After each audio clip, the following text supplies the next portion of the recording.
Эң жакшысы, мне кажется, өзүнүн үй бүлөсүн жеке аралаштырган жок иштерге. Бирок анын ордуна жакындагы жана Илмиянов, биз баары эле чыгып атканбыз да. Ташиев баары бир президенттикке өзүн койгонго аракет кылат. Премьер-министр келди, Сооронбай Жээнбеков. Чүп баары эле чуркап барып Илмияновго мону эки колдоп монтип ийилип учурашты. Мен биякта бир балдарды билем, Тракой компания иштейт. Кыргызстанга алар акча салышты. Бир туугандардын аталарын камашты ГКМБга.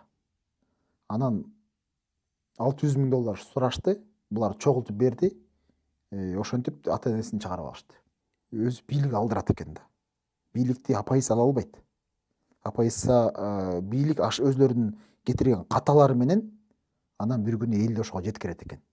Кийинчерээк менин оюмча праймериз болсо чыдакынча утмак партиянын ичинде. Утмак. Утмак, менин оюмча. Анын финансылык ресурсу да бар болчу, эл арасында авторитети да бар болчу. Шаботоев, тиги Жусупжан Жээнбековдун уулун өлтүргөн. Анан деген бизде деген аты Бахтияр беле ким эле бир Дунган улуттун дагы биздин партиисти да өлтүрүштү. Ошентип 3 партиисти өлтүрүшкөн биздин. Мени сабап кеткен учурлар болду. Тиги Бакиевдин заманында эмелерчи. Мен айтат элем, бийлик Атамбаевден коркпой эле койсо болот, менин оюмча. Жалпы эл Атамбаевди мындай негизи колдобойт болуш керек азыр. Колдогондор бар. Мамлекетте кандай мамлекет курабыз? Кимбиз биз? Ренат мырза, мына ошол саясаттагы ушу шахмат сыяктуу да биз азыр маегибизди баштаган атабыз. Аңча мен көрөрмандарга сизди тааныштырып коеюн.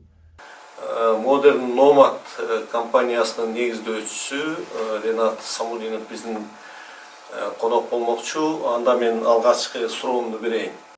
Саясат ушу шахмат сыяктуу билесиз, бул ар бир фигуранын өзүнүн милдеттери бар. Оппоненттер деп коеюн, саясий партиялар боло турган болсо алдыда шайлоо деп коеюн. Ошого жараша тактика, стратегиясын аныкташ керек. Мына сиз СДПКда жүрдүңүз да көп жыл бою. СДПКнын акыбалы Алмазбек Атамбаев президент болгонго чейин, анан болгондон кийин кандай болду эле? Атамбаев президент болгуча СДПга ишеним чоң болчу. Себеп дегенде Атамбаев баягы четти көрүп келген ишкер катары, хозяйственник катары эл кабыл алчу да. Мен деле ошондой кабыл алчумун. Башкаларга салыштырганда бул хозяйственник, бул баягы элдерди туура башкарганды билет деп ошо менен ишеним болчу. Бирок бийликке келгенде тилекке каршы ал нерсе фактически болгон жок иш жүзүндө. 2011 жылы шайланды президент болуп Алмаз Шашенович Атамбаев. Анан 2017 жылга чейин эмнени жасап үлгүрдү, эмнени жасап үлгүргөн жок. Анан эң негизгиси эмне чоң каталарды кетирди, эмне жакшы иштерди жасады. Кыскача айтабыз бул. Кыскача айтканда, эми жакшы иштерин алсак, жакшы иштерде бул эң жакшысы, мне кажется, өзүнүн үй бүлөсүн жеке аралаштырган жок иштерге. Бирок анын ордуна жакындагы жана Илмиянов сыяктуу мындай мамлекетчил эмес, государственный деп коебузго, ошондой эмес кадрлар тегерегин курчады. Сиз кимди кошуп айта алат элеңиз? Ошо Икрам Илмиянов, Фарид Ниязов.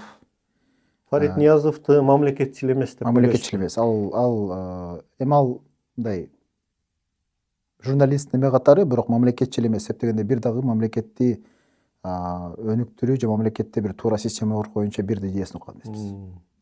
Мамлекетчил адамдар булар деген мамлекеттин мындай келечегин көрүп, ошого бир стратегический бир системаларды куруу боюнча идеялар менен келет да. Ал нерсе эмес. Булардын макул. Бийликке келгенин негизги максаты просто бийликке келиш керек болгон. Мамлекетчилдер бийликке келип бир идеяны ишке ашырып, мамлекетти точка Адан точка Бга жылдыруу планы менен же бир өзүнүн бир кыял менен келет да. Ошол кыял жок болгон да аларда. Эми бир тууган Жээнбековдор жөнүндө өзүнчө да суроолор болот алдыда. Ошо Жээнбековдордон тышкары, мисалы, Абдил коопсуздук. Ал да мамлекетчил эмес. Негизи тегерегинде кадрлар начар болду. Үчтүү кадр деле жок. Целом. Мисалы, эми бүт эле алалы. Илмиянов, мисалы бизде СДПКнын ичинде мен жакшы билем да. ооба. Погода кылгандардан Илмиянов, Фарид Ниязов, ошол эле Асель Кадуранова деп жүрдү. Ал узкий кругтагы адамдар болчу да. Асылбек Жээнбеков. Асылбек Жээнбеков деген относительно, ал деген анчалык узкий кругта эмес болчу. Асылбек Жээнбековдордун үй бүлөсү анчалык узкий эмес.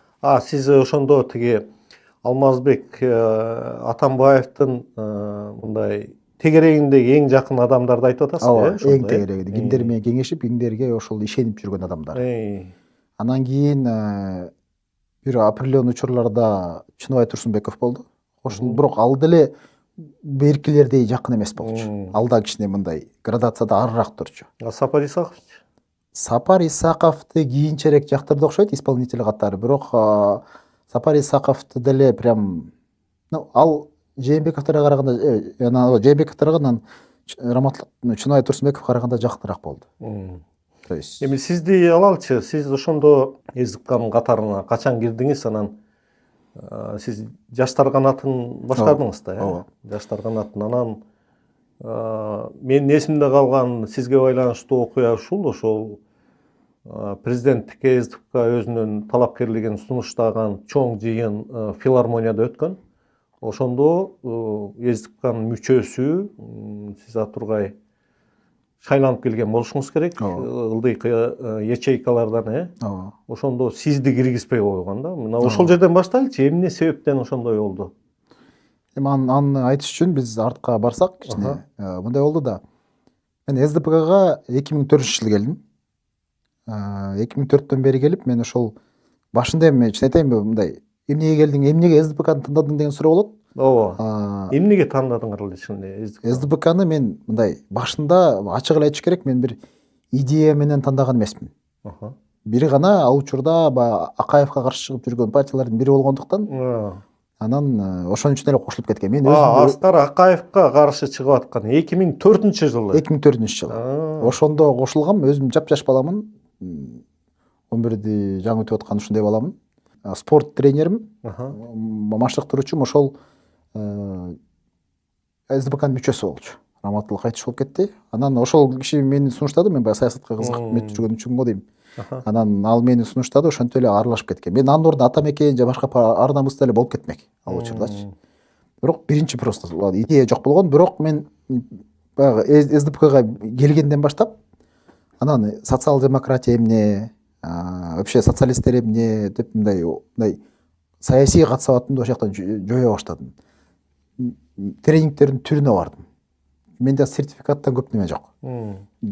Партийный строительство кандай болуш керек, верховный закон, право деген кандай болот, мамлекеттик системалар кандай болот, конституциянын кандай түрлөрү болот, баягы парламентский, анан смешанный, анан президентский, бүт ошолордун баарын окуп, эме кылып анан өзүңүз жеке окудуңузбу же ошо СДПКнын ичинде ошондой бир мектеп бар беле? Жеке окудум. Жеке окудум. Мен ошо кызыгып, ар кайсы бизде Кыргызстанда ошол учурлар тренингтер көп болчу. Ошо тренингтерге барчым, аяктан бир брошюраларды алып, китептерди алып, өзүмчө окуп, изучать этип, анан ошо менен ошо тренерлерден окуп, ошону изучать этип отуруп, анан баягы бир аз убакыттан кийин мамлекеттик өнүктүрүүгө социал-демократиялык идея туура эле экен депчи. Себеп дегенде бул жакта деген рыночный экономика, либеральный экономикага мүмкүнчүлүк берилет экен дагы, бирок ошол жерде стратегический баягы мамлекеттик ресурстар, мамлекеттин көз карамында калып, ошо менен принципи туура эле идея экен деп, анан ошол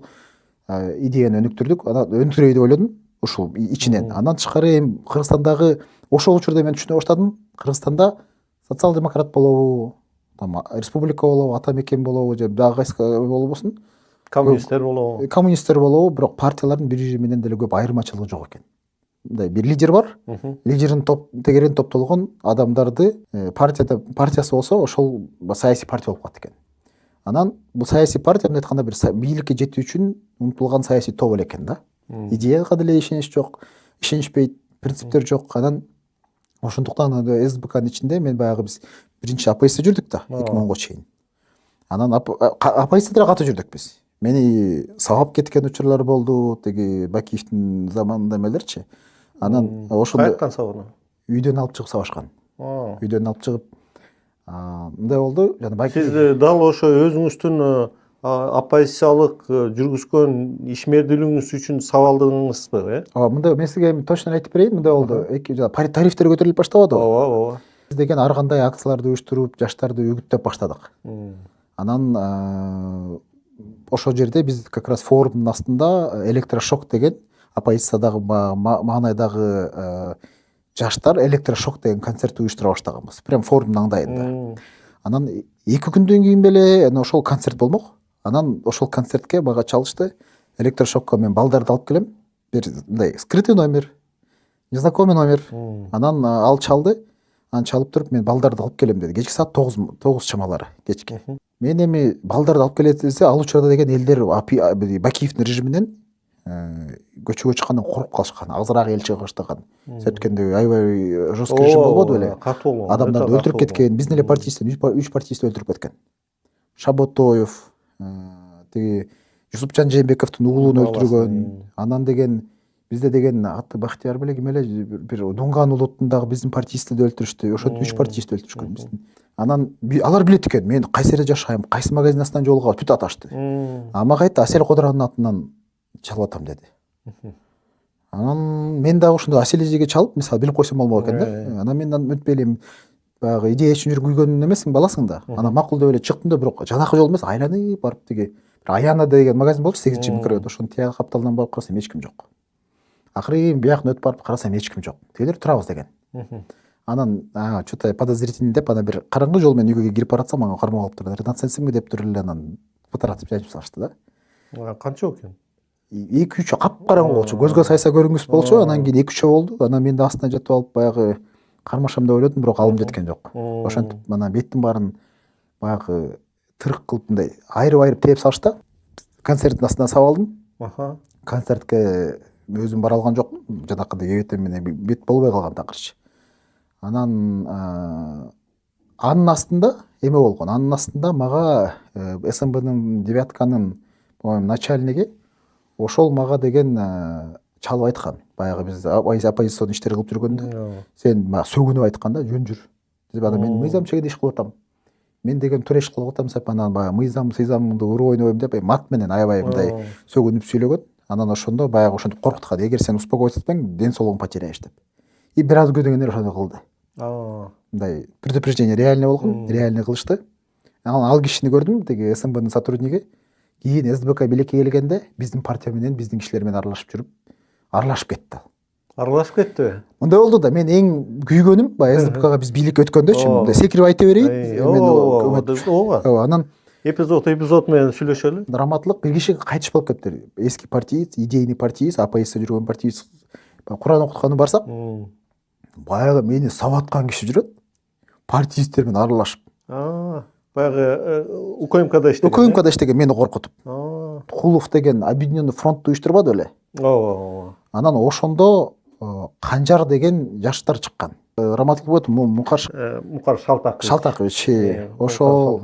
Анан чыгса ошондой бир оппозицияда жүргөн адамдар, оппозицияны бир кыймыл уюштуруп, анан мен жаштарын жетектеп, мен жанымда Жалын деген бир байка экөөбүз ошол жаштар уюмун уюштуруп баштаганбыз. Анан ал кийинчерээк анан барып баягы филармониядамбы, жок, по-моему, исторический музейде бир мероприятие уюштуруп, анан ошол жерден алар менен мен көз карашым келишпей кетет. Алар мындай жаштардын баягы уюму. Алар деген Канжар деп атап коюшту. Анан ошо кан, анан Канжардын мындай сайылып турган эмеси, анан жар деп мындай жазылган да, аябай агрессивный да. Анан ошол баягы методон Канжарды баягы булар кууп ме болгондо камалды кээ бирлери эме болду. Анан ошолнун баягы ГКМБнын сотрудниктери тергеп барып мага такалды да. Анан мени чакырышты ГКМБга суракка. Анан ошо сурак берип антиминтип ошентип алар эметип атат. Ошондо жанакы девятканын эмеси мени ошондо таанышып катуу сурак бере алган менденчи. Анан ошондон кийин эле 1-2 жыл өтпөй жанакындай эме кылып мени сабап атат да. Анан ал деген мен Актанбаевыңды урдум, Атанбаевың тиндей мындай деп сөгүп жүргөн киши биздин жанакы Куран окуткан жерде барып алып кошулуп жүрөт. 2010 жыл апрелден кийин хамелеон да бат эле бийлик алмашты, тиги өтүп кетти. Анан ошондой хамелеондор көп келди биз бийликке өткөнүчү. Бул көптөрүн көрдүм, мындай конкретный очевидный примерди айтып атам да. Ооба. СДПКнын катарына өтүп, анан ошолор мындай саясат жүргүзө баштады. Ошолор саясат жүргүзө баштады. Анан биринчи разочарование ушунда башталды. Биринчи Атамбаевдин бийликке келгендеги, Атамбаев менен эмеде жазышчык биз мындай интернеттенчи баягы мамилебиз бар болчу да. Анан мен 2-3 жолу жаздым. Эмне ушул кадр үчүн биз революция кылдык белек. Могу кадр үчүн революция кылдык белек деп мен баягы неме кылып жаздым. Жазып анан ал айтат мага, келчи Ринат сүйлөшөлү дейт. А мен анда жашыраакмын. Өтө курчураакмын. Мен аябай эле курч болчумун жашындачы мындай. Анан мен жиним келип мен барбай эметип жүрдүм да баягы, ушулардын деп. Акасы буларга бийлик эле экен деп. Мисалы 2010дон кийин өзүңүз мисалы кайсы бир кызматка барган жоксузбу? Мага сунушташты. Эмеде исполнительный властьтын кызматтарын сунуштады. Бирок мен булар менен исполнительный властьта иштей албай турган көзүм жетти. Мен мындай өзүм мындай эркиндикти жакшыраак көрөм. Анан мен исполнительный эмеге барып, мен жанакындай клерк болуп иштей алмак эмесмин. Өзүмдүн эмем билем. Бул биринчи болду. Анан экинчи себебим болду. Мен өзүмдүн ордума анча балдарды жумушка орноштурдум. Эгерде булар эмне үчүн сунуштады мага кызмат берип койсо, жаштар канатында жүргөн балдардын баары маселеси жабылмак. То есть бир мен менен жапмак да. Ошондуктан мен биринчи балдар орноштун, баарда балдар барсын деп мен өзүм барган жокмун. Команданы ойлодум да. Бирок анча-мынча бaldарды орноштурдук. Эми жанагы окуяга келеличи, ошол эмне себептен сизди ошол филармонияга киргизбей коюшту? Ооба. Анан мындай кылдым да. Биз эмнени көрдүм? Атамбаев бийликке келди. Ооба. Анан бизде Кыргызстанда неге система жок экенин түшүндүм. Бийликке адам келет экен. Анан жанакыга окшогон хамелеон адамдар президентти мындай тегеректеп баштайт экен. Курчап алып, алар өзүнө керек маалыматтарды берип, кереги жоктор такы фильтровать этип, аябай оюндар жүрөт экен да. Анан бул эмнени билдирди? Бул деген Кыргызстанда чыныгы саясий партия жоктугун билдирди. Себеп деген саясий партия деген эмне? Саясий партия бул саясий институт. Ал жерлерде өзүнүн кадрларын иштеп чыгат, мамлекеттик өнүгүү стратегиялар иштеп чыгат, коомдук пикирди жаратат. То есть ушундай иштерди системный алып барчу да. Нерсе жок экен. Анан мен өзүм жаш болсом дагы эме экенмин, аябай амбициозный, анан аябай идейный экенмин да. Анан мен айттым, мен мамлекетти өзгөрүүгө салым кошом. Бирок ал үчүн мен өзүмө инструмент катары мен саясий партияны реформа жасайм деп баштадым. Анан ал жерде мен требование коштум. Саясий политсовет, чыныгы политсовет болуш керек. Региондогу чыныгы өкүлдөр ошого мүчө болуп, ай сайын заседание болуп, ошо заседанияда повестка дня, саясий повесткалар обсуждация этип, анан биздин баягы коомдук пикирди жаратып, ошо жерден тапшырмаларды биздин баягы өкүлдөр бар да, бул президент биздин өкүл, партиянын мындай айтканда өкүлү да. Анан депутаттар биздин өкүлдөр, местный кеңеште өкүлдөр, ошолорго биз мындай политсовет саясий тапшырма бере башташ керек депчи. Эми көп мындай внутренний көп эме, мисалы депутаттардын отчет ала баштайлы. Депутаттар мисалы шайлоонун астында элге оданы берет, СДПКнын атынан. Келишет да эчтеке аткарышпайт. Анан биз ошону система кылып, допустим, биздин атыбыздан келсе, жогорку кеңештин депутаты болобу, местный кеңештин, көркү кеңештин депутаттары болобу, алар шайлоонун астында берген убадаларын канчалык деңгээлге ишке ашырып атат. Ишке ашыра албаса, эмне себептен ашыра албай атат? Партиистердин астына отчетторду берсин деп 2 жолу отчет алдым. Жогорку кеңештин депутаттарынан алдым, Бишкек шаарынын көркү кеңештин депутаттарынан алдым. Бирок мен желмогузундай көрчү.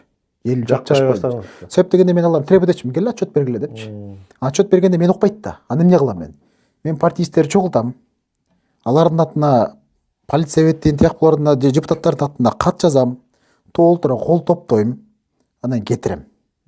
Анан мени баягы ошондой иштерим жаман көрө баштады. Андан тышкары биз деген СДПКга жанакындай хамелеондор кирип кетти да, коррупционный баягы адамдар. Анан аларды дагы эме кылыш үчүн, баягы тазалаш үчүн мен антикоррупционный комиссия, внутрипартийный антикоррупционный комиссия деп түздүм. Анан ал жерден дагы бизге жана тормоз иштеге аралашкан, эмеге аралашкандарды мен ичинен иликтеп, башында внутренний органдарга жазып, политсоветке жазып, правоохранительный органдарга жазып, ошентип баштадык. Анан кийин ал уже кабыл албай баштаганда, анан мен публика менен сого баштадым. Себеп дегенде любой ценой мен баягы өзүмдүн идеямды ишке ашырам деп, саясий СДПКны жөн эле саясий баягы топ кучка эмес, чыныгы саясий институтка айландырам деп ошол идея менен күрөштүм дагы.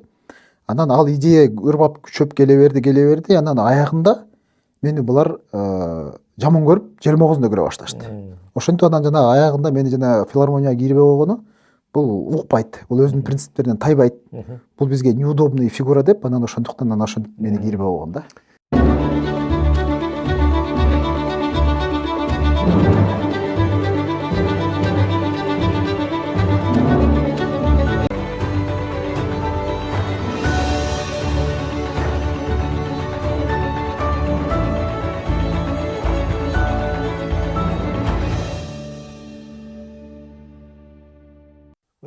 Ошол филармониядагы жыйын өтө маанилүү жыйын болгон экен да, мындай Кыргызстан тарыхында. Себеп дегенде социал-демократтар өзүнүн атынан Сооронбай Жээнбековду ошол жерде президенттик шайлоого талапкер катары сунушташкан.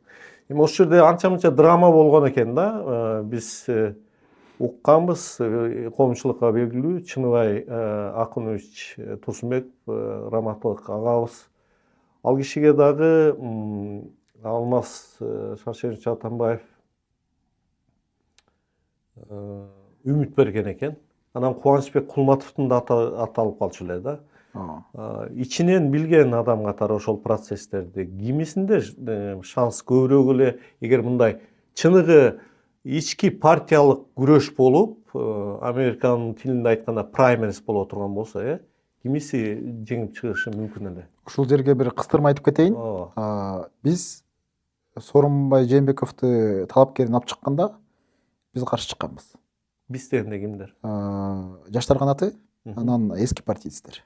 Эски партиисттер дегенде кимдер? Эски партиисттер булар 2010го чейин СДПКнын мүчөсү болгондор. Идейный партиисттер да. Биз каршы болгонбуз. Биздин группада себеп дегенде биз аны Сооронбай Жээнбековдун авторитети 3% экенин билгенбиз. 3% болчу Кыргызстанда опрос жүргөндө. Айрайда опрос жүргөн. Анан реалдуу 3% болчу. Ал боюнча да мен айтып кете берейин, ал боюнча да мени эмеге чакырган. 7-чи кабатка үйгө чакырышкан. Фарид Ниязовдун атынан Эльвира Сурабалдиева деген чакырган. Эльвира эмес. Эльвира Сариева. Эльвира Сариева деген чакырган. Анан ошол чакырып, ал жерде мага айткан, Ринат, жаштарды колдоп, Бабановдун авторитети 65% экен. Айрайдын эмес, мен уккам, опросум барчы. Анан ошондо мен айткам, мен биз колдобойбуз дегем Сооронбайды. Себеп дегенде шайлоонасына келгенде жаштарды колдойсуңар, колдоносуңар. Шайлоо кеткенден кийин эле баягы жаштар эчтеке жок. Силер только как пушечный мясо колдоносуңар, мен жаштар менен колдоп чыгып бере албайм деп. Анан кармашып кеткенбиз ошол жактан. Кармашып болуп кеткен, анан булар корккон. Ошондой болгон да. Баягы опрос булар чыгара баштады. Бирок деген внутренний маалымат боюнча бизде президенттикке талапкерликке Турсунбек Атамбаев баарына макул боло берген. Чыныбай Турсунбеков келсе, ага макул болгон. Кулматовду колдойм деген, Сапари Сакаевди чыгарат деген имиш чыккан. Бабанов келсе, Бабанов сени колдойм деген. Темир Сайриев барса, Темир Сайриев сени колдойм деген. Баарына колдойм дей берген. Ошондойбу? Бул интрига ойуну болчу. Атамбаевдин оюн интригасы болчу. Ошондой болчу. Сариев дагы бир топ учурга чейин СДПКнын атынан талапкер болуп чыгам деген үмүттө жүргөн. Темир Сариев дагы. Анан Атамбаев баарын ошентип алдады дагы, бирок деген Илмияновдун группасы утуп кетти. Илмияновдун группасы эмени Сооронбай Жээнбековду талапкер кылып чыгарышкан.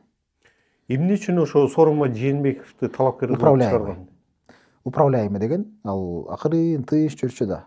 Анан ошол как раз премьер-министр койбодубу? Ошондо дагы ал Сооронбай Жээнбеков менен мамилесин, Илмиянов менен аябай оңдогонго аракет кылган. Мен мындай болду, көлгө бардык, көлдө ошо выдвижение болду, съезд болду, көлдө болду. Бир эмебизчи. Жыйыныбыз. Анан ошондо биз бардык көлгө. Как раз мен келип калдым. Тышта ким туруптур? Илмияновдор туруптур. Анан тиги премьер-министр келди, Сооронбай Жээнбеков. Чуркап барып Илмияновго эки колдоп ийилип учурашты. Анан көрүп алып менин жиним келди. Биз Сооронбай Жээнбековго каршы чыккан группабыз да. Себеп дегенде билебиз, ал президент боло албайт, башкара албайт. Азыркындай эле кандай кебет болсо ошондой эле болмок да, биз аны билебиз да. Анан ошол жакта мен Сейитке балда өзүмдөгү бир помощник айттым, короче, жардам берип койгула, мен кетип калгам. Кирген эмесмин. Себеп дегенде эми кичине горячийрээк болчумун. Мага ошонун баары жаккан жок. Себеп дегенде мен мындай өзүмө жакпаган нерсени мен мындай кылгым келбейт да негизичи. Анан булардын жанагы спектакльне катышкым келген жок. Анан кетип калганмын. Ошондо мен точно түшүндүм, что все. Бул президент болот. Анан биз ачык айтып чыктык. Атамбаевдин желаниясы менен каалаган адам преемник болбош керек. Биз деген праймериз өткөрөлү республика боюнча. Анан ошо кимиз утуп чыкса праймеристе, анан ошондо ошол президент болсун деп. Анан менин оюмча биякта чыныгы талапкерликке көргөзсүз. Чыныгы талапкерликке көргөзсө эме болсо, менин оюмча объективно караганда Рахматылык Чыныбайковичтин, Турсунбековдун эме шансы көбүрөөк болчу. Башында биз аны баягы жаңы партия издеп, противостояние болуп жүрдү биздечи, партиялаштар арасында кабыл албай жүрдүк. Анан бир аз учурдан кийин эми Чыныбайкович өзү мындай түзүк жүргөн адам экен. Бир убакыт кармаш өткөндөн кийин анан түз эле туура кабыл алып, көп партиисттер кабыл эле калганбыз. Мен деле кармашып жүргөм Чыныбайкович менен убагында. Анан бир эмне болду? Мага деген 2015-жылы мени Атамбаев, короче, мени тизмеге жогорку кеңешке 3-чү коет.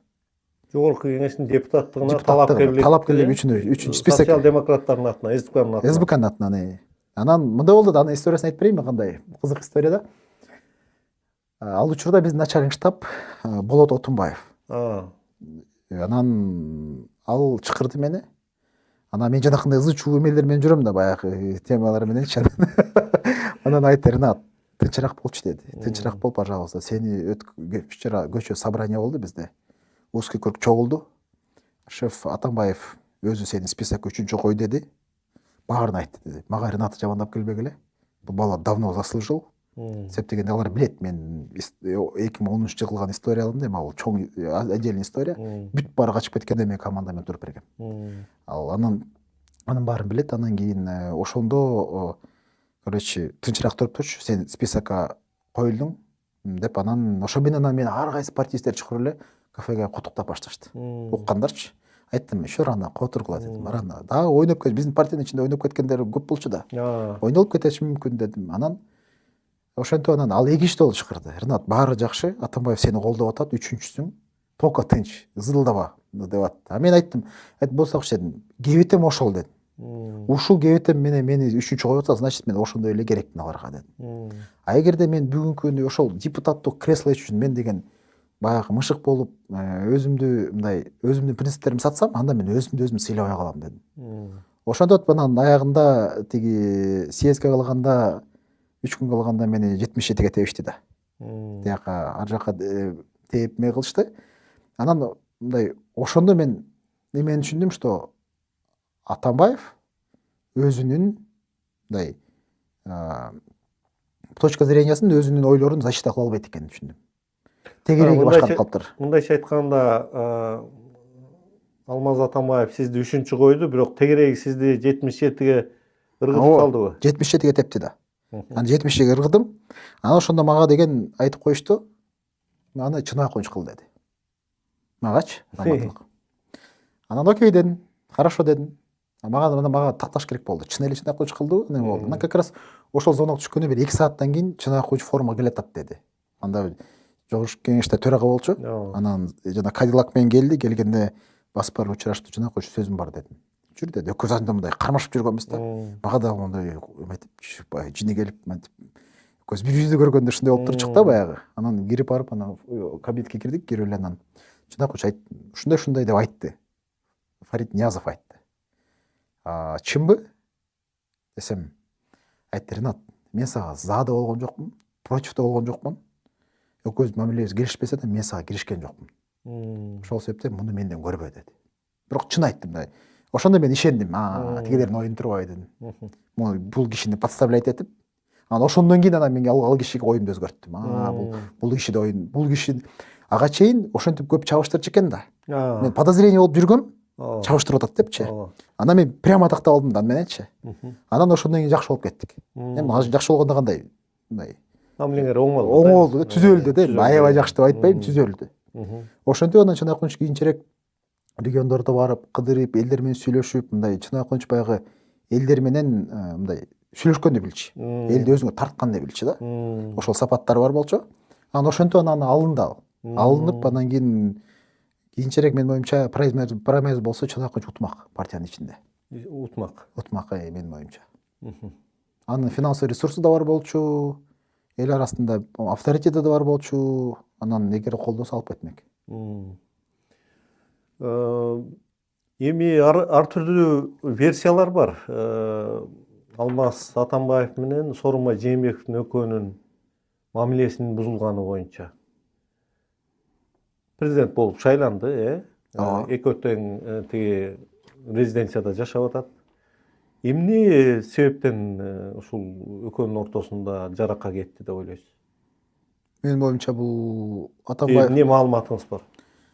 Эми бул жерде түшүнүктүү эле нерсе, Сооронбай Жээнбековду булар алып келатканда, булар деген управляемый эле президент болот деген. То есть ушунчалык жыл чогуу жүрүшүп, ушул адамдын мындай сапаттарын билген эмеспи? мындай да.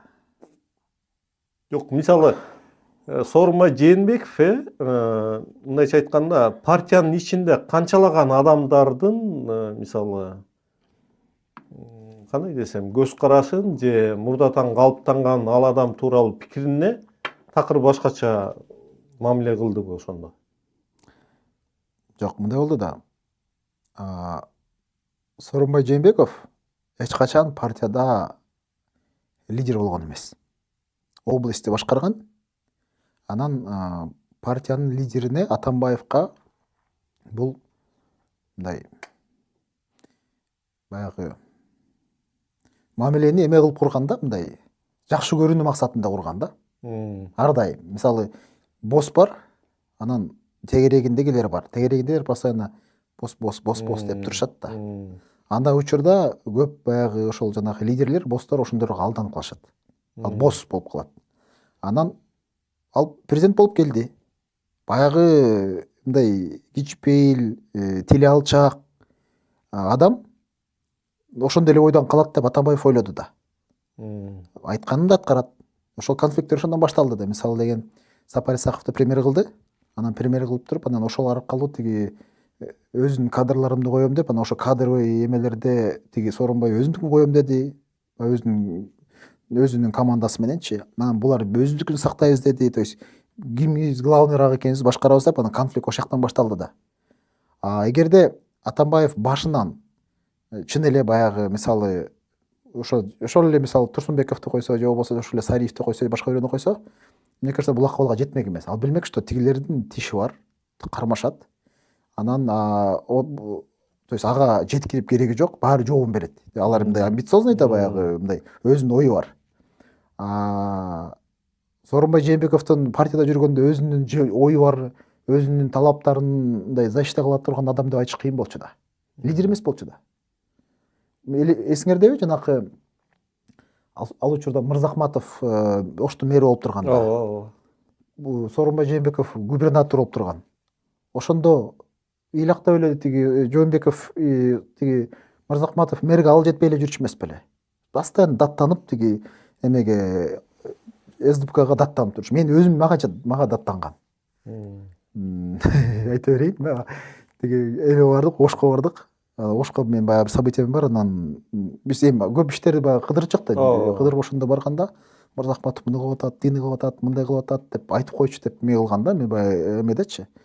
Анан эгер лидер адам аны айттырбай эле өзү чечмек, өзү келип чечип маселени решать этип кетмек да.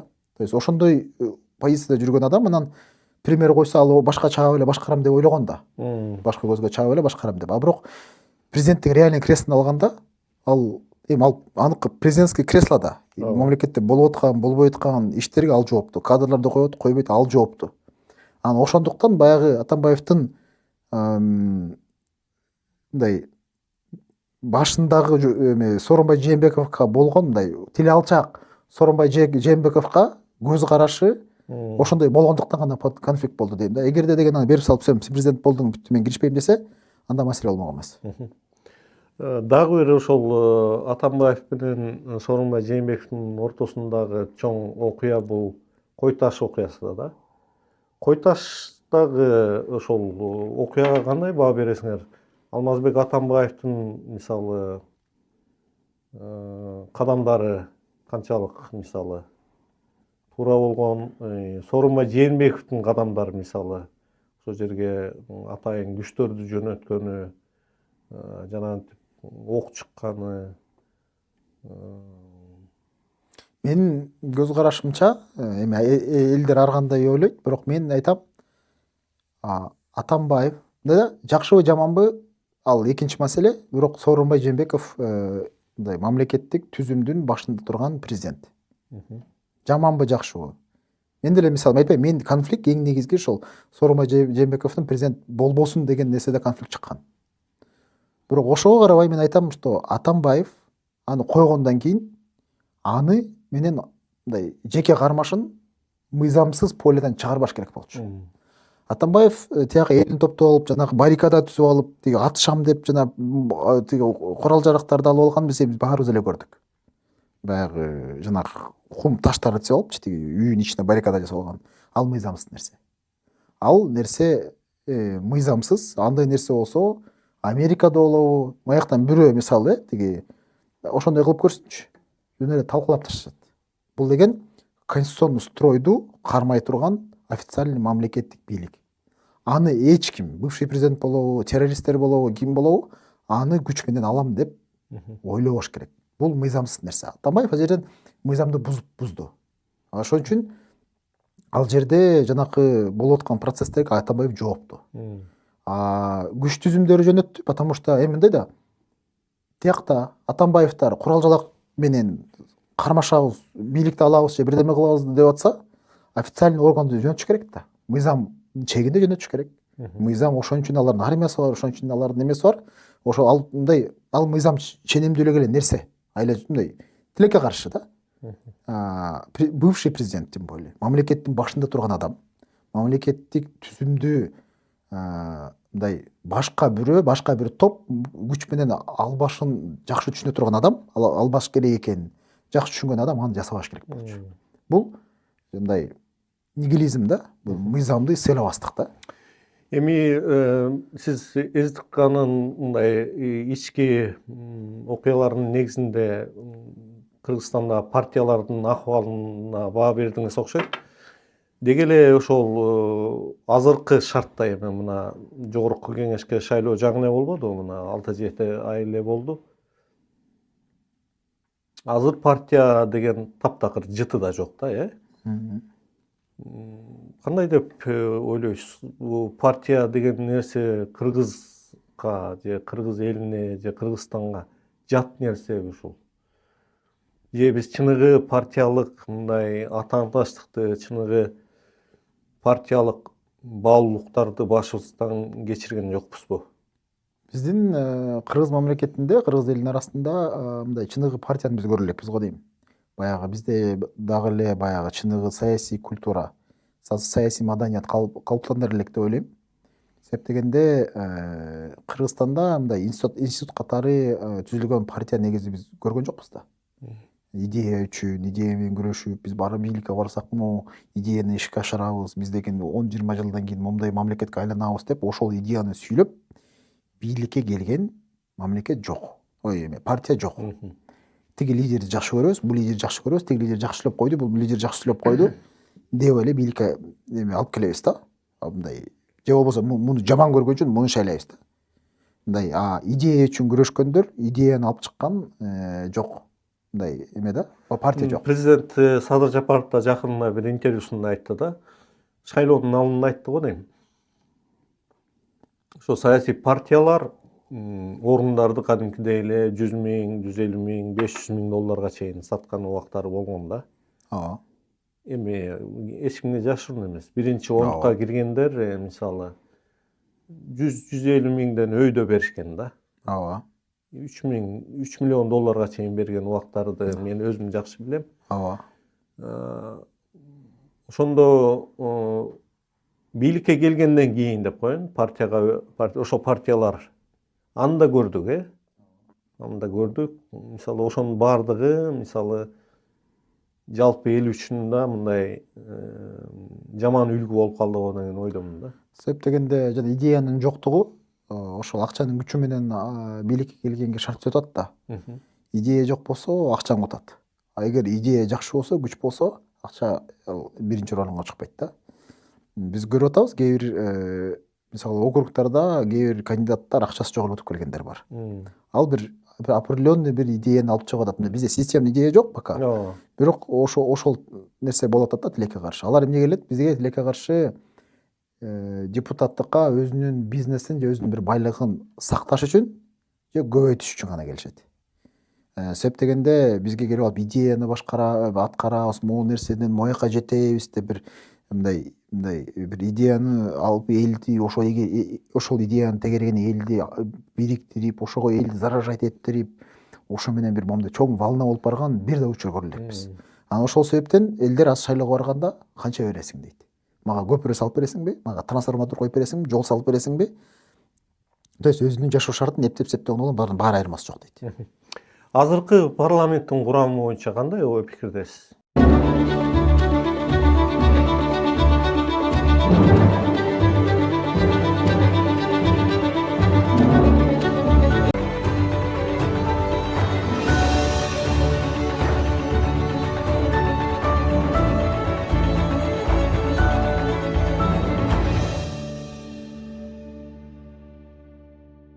Азыркы учурдагы ошо парламенттин курамына кандай көз караштасыз? Азыр кандай курамдагы депутаттар мыйзам жазып атышат? Менин оюмча барган сайын парламенттин курамы аябай эле начар болуп кетти. Мындай тайыз да, өтө эле тайкы да. Себеп дегенде бизде мындай болбодубу? Тилекке каршы акыркы учурларда мындай авторитардык бийлик орноп, өзүнүн сөзүн уга турган гана адамдарды парламентке мүмкүнчүлүк түзүп берди. Калгандардын баарын куупчусун кууп чыгып, камаачысын камап, иш козгошун козгоп, мындай саясий поляны тазалап койду десек болот да, негизи. Ошол себептен азыркы парламент мындай муну самостоятельный парламент айтыш кыйын, бул мындай чөнтөк парламент да. Тияк эмне десе ошонун ишин аткарат. Эми дагы бир нерсе бар да, мына бийликтин вертикалы орноду да азыр аткаруу бийлигинин башында конституция боюнча президент өзү турат да. Бул эми экономиканы оңдош үчүн, чечимдердин тез кабыл алынышы үчүн жакшы моделби деген ой да. А элге эмне керек? Элге коопсуздук керек.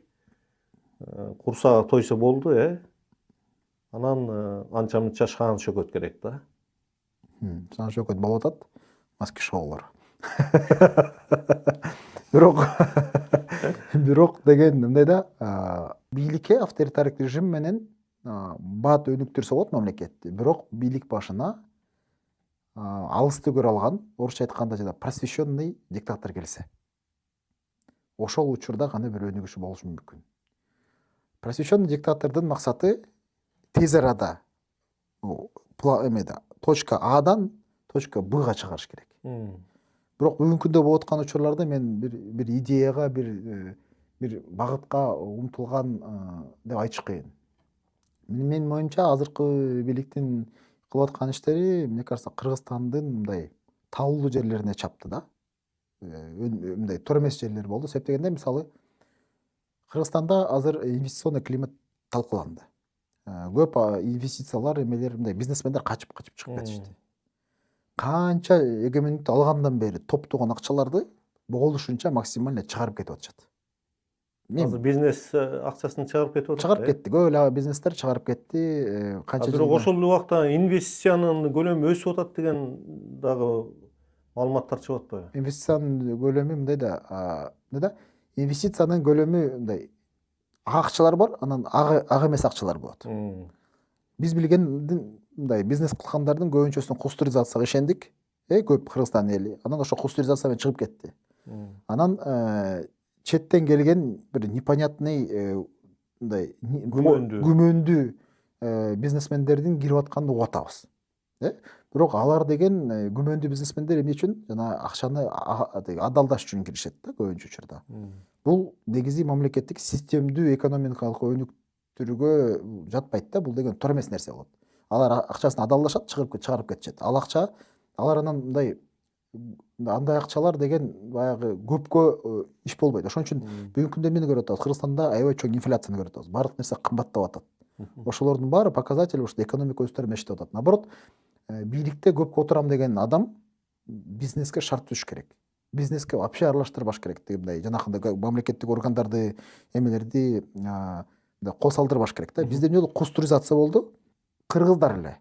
Мисалы, маяктан деле канча сөз. Азыр Кыргызстанга акча салгандан коркушат. Бизнес салгандан. Бизнеске Ушу Америкадагы эле мына өзүңүзгө окшогон колунда бай миллионер жигиттер бар. Мына сиз деле ошо миллионер жигиттердин бирисиз. Сиз жөнүндө азыр сиздин бизнес жөнүндө өзүнчө сөз кылабыз. Кыргызстанга акча салгыңыз келбейби? Азыркы учурда Кыргызстанга акча салган бул кооптуу. Бирок мен салгым келет. Мен баары бир келечекте өзүмдүн Эмне үчүн кооптуу деп эсептейсиз? Себептегенде кустуризация менен алып коечат да. Кустуризация любой нерсени алып коечат. Мисалы, мындай болду. Мен биякта бир балдарды билем, тракой компания иштейт.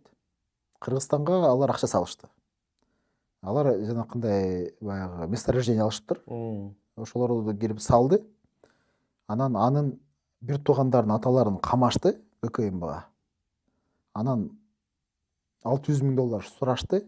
Булар чогултуп берди. Ошентип ата энесин чыгарып алышты. То есть жөн эле кустуризация болду. Америкада жүргөн балдар жасады. Алар келип ошолор мага айтып келип, канча акчасы наличка жок да, бизнесте акча ар дайым бизнесте жүрөт. Ооба. Ошол балдар менден акча сураган балдар да, тоорочу. Ушундай болуп атат деп. Эми андай историялар көп. Андай Бул окуя качан? Былтыр мурдагы жылдар болсо керек да, Бул окуя бир 3-4 жыл мурун болду. Ошондой болду. Эми мындайда тандем боюнча кустуризация жөнүндө сөз болду. Эми тандем боюнча сөз кылалы. Камчыбек Ташиев УКМКнын төрагалыгынан 10 февралда президенттин жарлыгы менен бошотулду да. Тандемдин өзү 5 жыл, 6 жылдын аралыгында кандай иштеди деп ойлойсуз? Туура болдубу, ушул туура эмес болдубу? Анан тандем эмне үчүн таркады деп ойлойсуз? Мен көп эле бияктан балдар менен сүйлөшүп калганда айтчым. Негизи бул тандем мындай мандемдүү тандем дечим да.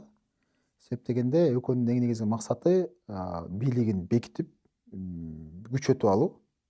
Анан баягы бийлигин күчөтүп алгандан кийин бүт оппоненттердин баарын жайлап талкуулагандан кийин экөөнүн кимиси утса ошол утмак. Бирок эми президентский властьта баары бир президент утат. Ал баары бир мындай. Бул закон ченемдүү нерсе. Президенттин рычагдары чоң. Любой учурда ал мындай баягы аткаруу бийликтин өкүлүн алып кое алат.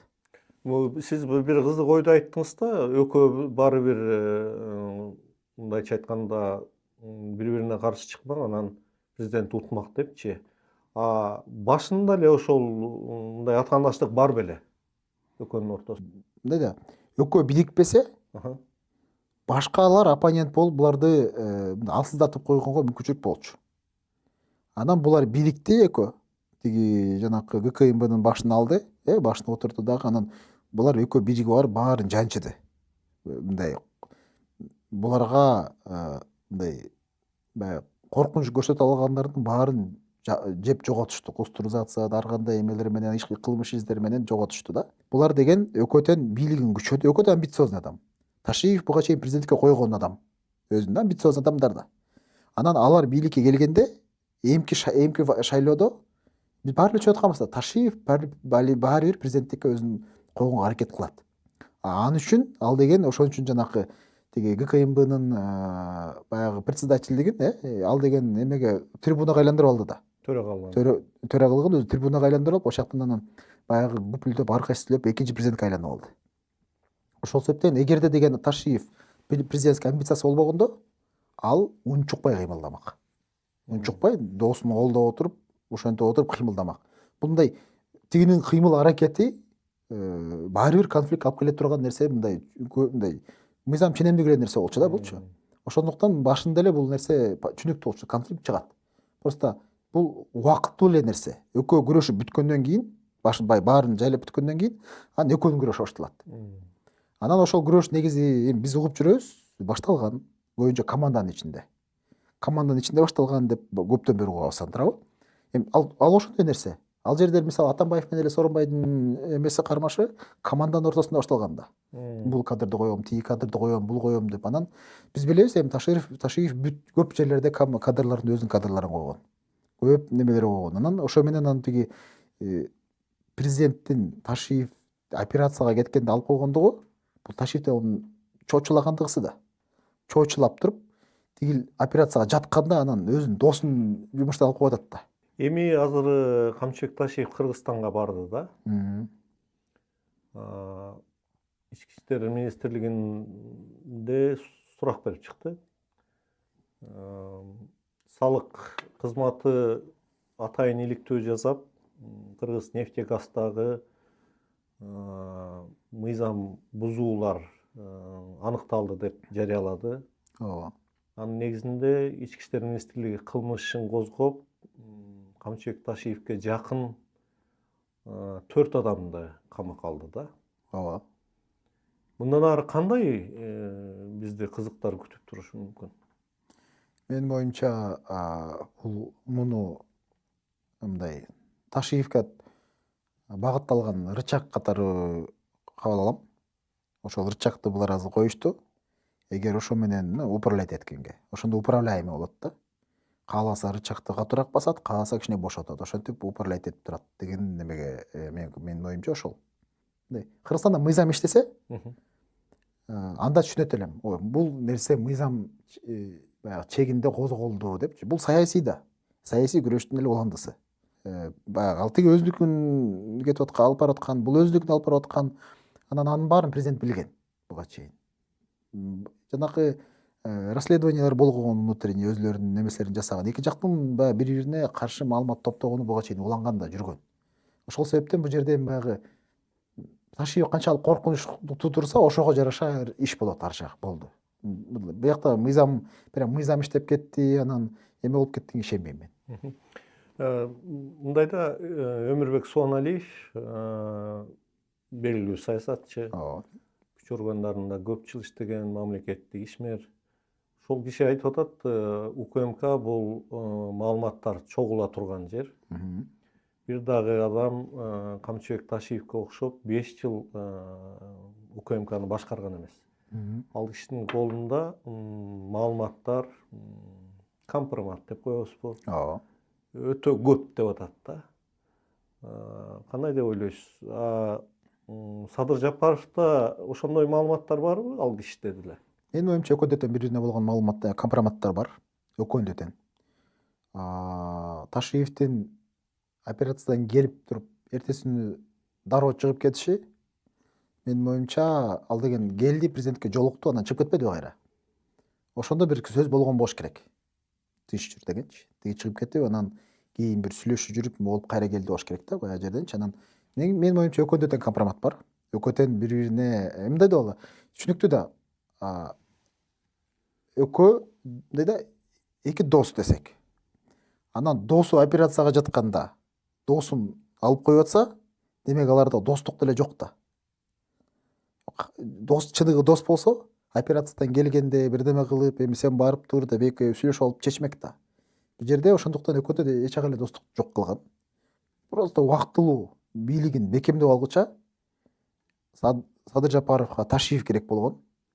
Ташиев өзүнүн саясатын жүргүзүп аткан, эмки буюрса шайлоодо өзүнүн бийлигимди алып алам деп эсептегенде, жана бир аксакалдардын кол топтоосунда 75 адам кол топтоосунда деген тиги Ташиевдин сүрөтү чыкты.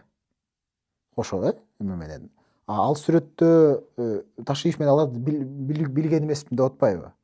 Баягы өзү айткан боюнчачы, ошол жерлерде деле баягы бири-бирине канчалык ишенбестик, бири-бирин алдап жүргөндөрү деле эми ачыкталып эле калды да. Ап-ачык болуп калды да. Ошол себептен бул жерде айтам, булардын экөөсүндө конфликт мурун эле болгон. Мурун эле бар болчу, бирок кульминациясы азыр жетти да. Бул болбосо менин оюмча жана эме Ташиев мындай болгондо менин оюмча Ташиев уже өзүнө бийликти алдым, топтодум. Бүт бар менин тарапта. Эми мен бийликти алам, азыр деген досрочный шайлоо өткөрүш керек. Ошол жерде биз алып кетебиз деп. ошого ишенген Ташиев. Мындайча айтканда, мөөнөтүнөн мурда шайлоо быйыл өтөт. Ал жерде Камчыбек Ташиев өзү талапкерлигин коймок деген ойдосузбу? Ооба, коймок. Канчалык айта бербесин, ал деги мен коймок эмесмин деп айтып аткан, ал жөн эле сөз болчу. Коймок, коюп чыкмак. Ошон үчүн аксакалдарга жанакылар менен сүрөткө түшкөн. Алар деген президентке кат Жолдоп атышат. жолдоп атышкан. Ошонун баары ал деген мындай продуманный нерсе болчу, просто Ташиев аны билмексен салган. Америкадагы өзүңүзгө окшогон колунан иш келген билимдүү мисалы адамдар, жаштар дейбизби? Кыргызстанга барып, ошол эле саясатта же башка тармактарда бир чоң өзгөртүүлөрдү жасаш үчүн эмне шарттар, эмне окуялар керек? Эмне талап кылынат? Биринчи негизги мыйзам иштеп берсе, четте жүргөн кыргыздардын баары эле акча салмак Кыргызстанга. Мындай инвестиция кылып, бирден өнүктүрүп, бул биринчиден мыйзам иштеш керек. Бул аябай эң негизги нерсе. Дүйнө жүзүндө бир да мамлекет жок, мыйзам иштебеген мамлекет өнүгүп кеткен эмес. Кандай гана болбосун, мыйзам иштеш керек. Мыйзам бул мындай инвесторлорго, бизнесмендерге бул кепилдик да. Сен билесиң, что баары акча салдың, акчаңды бирөө алып койбойт. Акча оңой менен табылбайт. Бизнесте болобу, эмнеде болот. Баягы эми бизнестеги адамдарга точно оңой табылбайт. Жана баягы коррупция менен иштеген адамдар ооба, оңой таап коюшу мүмкүн. Бир мындай өзүнүн бир сделкалары менен, рычагтары менен. Бирок бизнестеги таза бизнес кылып жүргөн адамдар мыйзамдуу мамлекетти тандашат ар дайым. Ошол мыйзам иштеш керек. Анан андан тышкары инвестиционный климатка шарт түзүлүш керек. Бизде чоң мүмкүнчүлүктөр бар Кыргызстанда. Азыркы тем более могу глобализация доорунда дүйнө жүзүн Кыргызстанда отуруп алып, интернет аркылуу эле башкарса болот. Интернет аркылуу эле дүйнө жүзүнө сервистерге чыкса болот. Мисалы бизде эле азыр деген Кыргызстанга салым катары өзүбүздүн сотрудниктерди алабыз, иштетебиз, акчасын төлөйбүз. Алар ушу Кыргызстанда отуруп алып, Американын рыногу иштейт. Мыйзам иштетсе, мамлекетте бизнес климат жакшы түзүлсө, мындай дүйнөлүк жаңы системаларга багытталган кадрлар даярдалса, инвесторлор көп бармак. Ушул бир кээ бир шарттар менен да. Анан менин оюмча Кыргызстанда деле бир кустуризациянын артында элдердин арасында пикир жаралып калды, бизнесмендерди мындай бир жек көрүү менен караган болуп калды да. Ошол да байкалат. Бул да аябай туура эмес нерсе.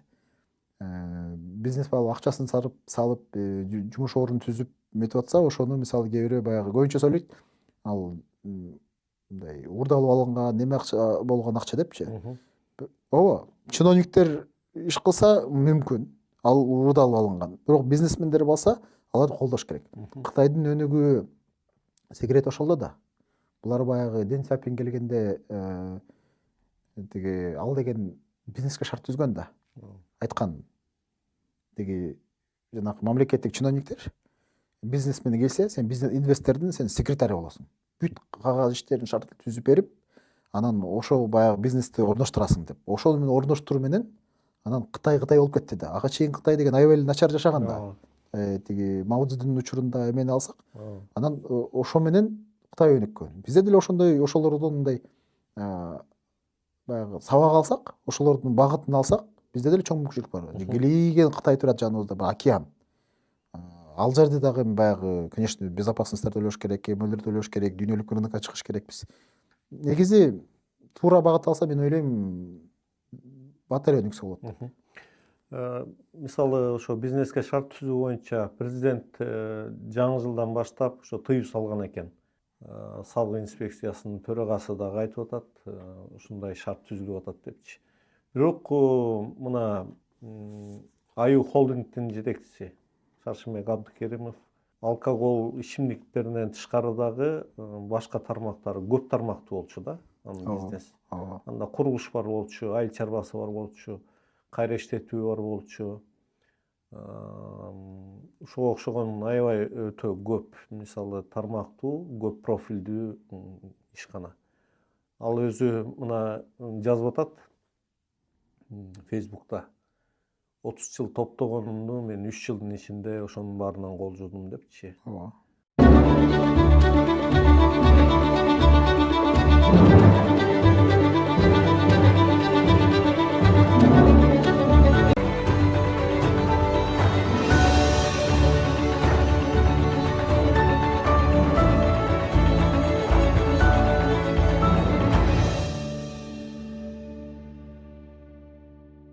Эми ага окшогон мисалдар жетиштүү.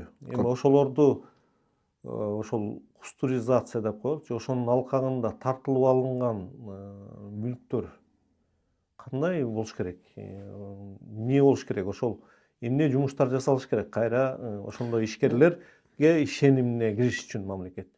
Менин оюмча бул азыркындай бизнеске мамиле болгондон кийин мунун баягы ишенимин алып келиш оор болот. Биринчиден бул 1-2 эле жылда, 2-3 жылда же 5-6 жылда эле кайра ордуна келип калбайт. Бул аябай чоң сокку болду. Ошол эле бизнесмендерге кайрып берилиш керек биринчиден. Бүт восстановить этиш керек. Ошону кылгандардын баары жоопко тартылыш керек. Бүт баары. Эми мүмкүн президент ошонун баары ката болуптур, туура эмес болуптур. Мен ушуну мойнума алам, мындан ары мындай кылабыз, системаны тууралайбыз, судебный системаны реформа кылабыз, баягы бизнестерге шарт түзөбүз деп ошолорго чыныгы кийлигишип, нормальный кадрларды коюп ишке ашырса, мүмкүн баягы кичине тезирээк учурда баягы ишеним кайтып келер. Ал үчүн бирок чыныгы бул мындай реформаторский кадамдарга барыш керек. Бирок билбейм, менин ишенимим азыраак буга. Себеп дегенде буга чейин эгерде чыныгы президент ошого ишенсе, буга жол бермек эмес. Учурунда эле токтотуш керек болчу. Бул аябай чоң сокку. Өзүбүздүн бизнесмендер кыргыз бийлигинен коруп калгандан кийин чет жактагы бизнесмендердин баары акча салышына бул чоң күмөн. Мисалы деген международный инвестиционный климат бар. Ошол жерлерге биз рейтингге чыгыш. Жана Грузия бийликке келгенде деле, жана Саакашвиличи, ошондо алар деген ошол рейтингтердин баарын топторго кирген да, топ-20-ка, топ-10-ка, топ-5-ка болуп кирип отуруп, ошол менен булар деген өзүнүн баягы мамлекетине инвесторлор тартып келген. Биз бул биринчиден болот ата. Анан бул азыркы системаны көргөндөн кийин, эң начар жери бирок биздин эл колдоду да. Жалпы көп эл колдоду. Койсон болуп атат, кустуризация кылгыла, тигинкилей депчи. Демек Кыргызстандын элинин аң сезими ошол экен да биздин. Анан инвесторлор барарда ошону да карайт да. Кадимгидей инвестор акча саларда анын баарын исследование кылат. Анализдейт. Негизи бул аябай чоң сокку. Мына сиз сот системасы жөнүндө айтып өтпөдүңүзбү? Америкадагы сот системасы менен Кыргызстандагы сот системасы кандай айырмасы бар экен? Экөө мындай асман менен жер деп койсок болот. Себеп дегенде бүгүнкү күндө Трамптын кээ бир чечимдерин бияктын соттор жокко чыгарып таштап атат. Просто сот. Бизде президенттин бир чечимин сот жокко чыгарып салды дегенде мындай түш көрсөк деле түшкө кирбесе керек. Мисалы ошол Трамп эмне үчүн ошол сотту куугунтуктап же камап кое албайт? Ага каршы бир кылмыш иштерин козгоп.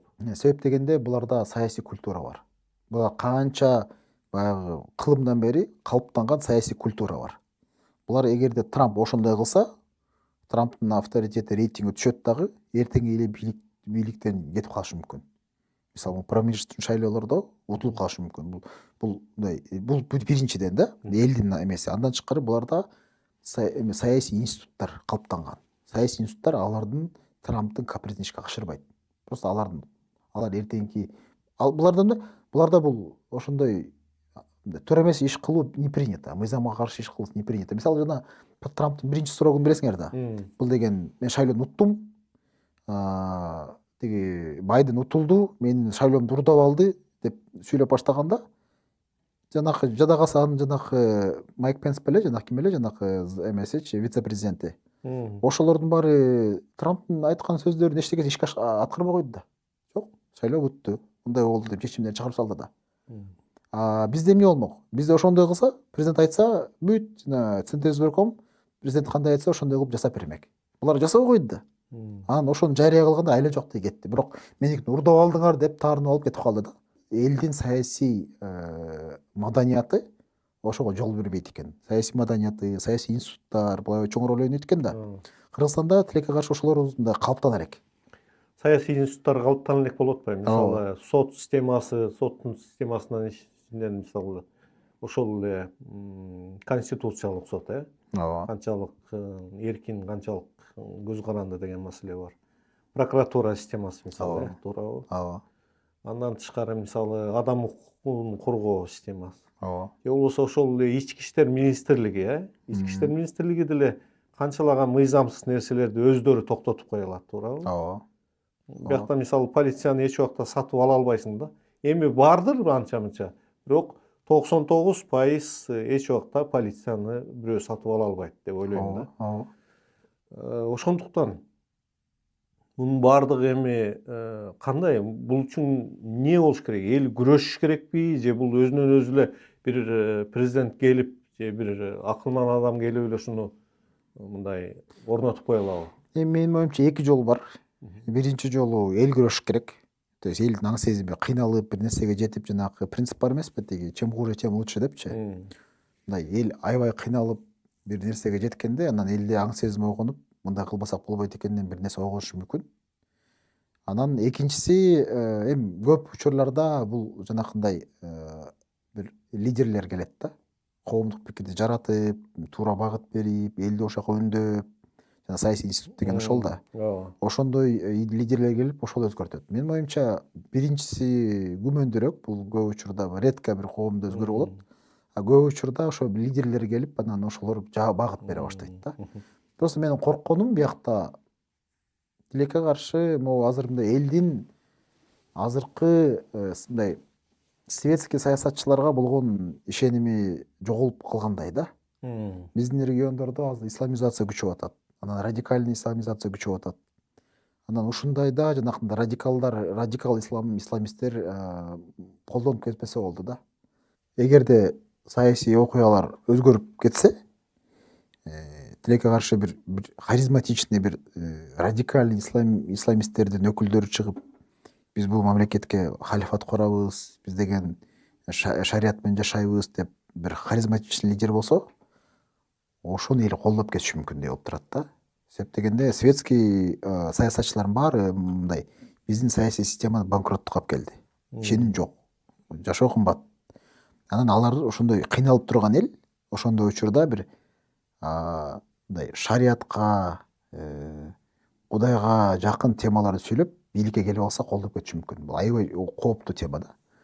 Бирок биз билебиз, именно шариятка такап бир ийгиликке жеткен мамлекеттерди да билбейбиз. Көбүнчө мыйзам биринчи орунда болуш керек. Кандай гана болбосун да. Мисалы, элементарно Турция Эрдоган баягы бийликке келе электе Турция өнүгүп жакшы эффектке жетип аткан. Эрдоган келди, ал исламга такады, бүгүнкү күндө Турциянын инфляциясы чоң, эли кыйналып атат. Мисалычы. Же болбосо ошол Афганистанды алалы, Афганистан азыркы талибандар бийликке келгиче эли кичине жакшыраак жашачы, азыр кыйналып атат, мындай. Ошол себептен Иран деле. Иран эми эң жакшы мисалдуу бири ушул Иран экен. Анан Иранда ошол эң уникалдуулугу ошол дин аалымдары башкарган мамлекет экен да. Ооба. И ошонун мындайча айтканда заманбап мындай мыкты үлгүсүн ушу Иран көргөзүп атыптыр. Ооба. Иран көрсөтүп атат, бирок деген Ирандын бүгүнкү күндө жанагы международный изоляцияда калып, бүгүнкү күндө Иран мындай, эгер Иран эми адам укуктары ал жерде бар деп айта албайбыз. Аялдарга жасалган мамиле, оппоненттерге жасалган мамиле аякта өтө оор абалда чындыгында. Ошол да. Ошол себептен Иран деген мисалы светтик өлкө менен жашаганда, менин оюмча, булар деген дүйнө жүзү менен катнашы жакшы болмоктогу, жанакынчалык нефтин ресурстар менен бул деген Дубайдан ашып кетмек. Ошол себептен баягы эч качан бийликке саясий партия менен келбеш керек да. Кудай болгон мамилең, Кудай менен болгон мамилең түз болуш керек, саясий партия аркылуу эмес. Негизи ошондой да, тиги динди саясатка аралаштырбаш керек. Ошол принциптерди көп жанагы саясий амбициясы бар адамдар бузуп атпайбы? Шайлоого барарда эле там алхамдулиллах, анан иншаллах болуп калышат да. Кылган иштерин билебиз, саясатта кандай гана адамдар бар да. Кылган иштер Кудай сактасын. Кудай сөз сактасын, бирок ошондуктан көбүнчө саясатчылар динди инструмент катары колдонуп атышат.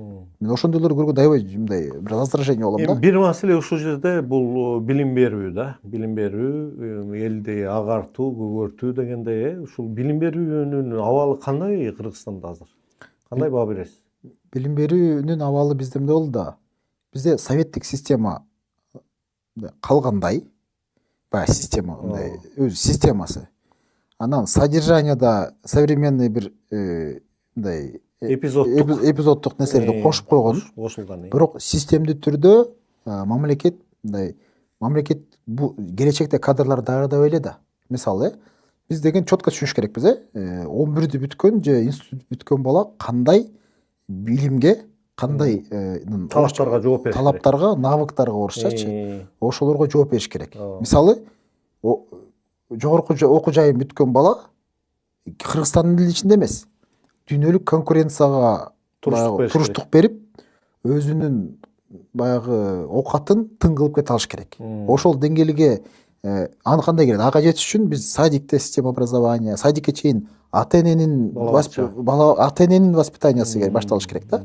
Ата-эне кантип балдарга туура эме болуш керек. Анан садикте, мисалы, садикти бүткөн бала, жанагы бала бакчачы, кайсы навыктарды, кайсы нерсени эмнени билиш керек. 11-дү бүткөн бала могу нерселерге, навыктарга ээ болуш керек. Андан тышкары деген тиги техникумду, жанагы колледждерди бүткөн бала бул навыктарга ээ болуш керек. Современный тенденция дагы. Ошол интернет, Кыргызстанда отуруп алып, интернет аркылуу дүйнө жүзүнө чыгып, конкуренцияда жумуш таап кетиш керек. Маркетолог болобу, там диспетчер болобу, то есть өзүнүн мүмкүнчүлүккө жараша, же болбосо бир медицина болобу, IT болобу, IT болобу, ошондой жерлерге. Анан бул жерде деген биздин Кыргызстандын көбүнчө айтат, бизге завод куруп бериш керек депчи. Ошол нерсеге да анализ кылыш керекпиз да. То есть ооба деп эле баягы завод куруш керек дей беребиз да, бирок Кыргызстандын билебиз, биз тупиковый мамлекетпиз, ачык айтыш керекпиз, Бизге поезд келет, ошо менен бүтөт.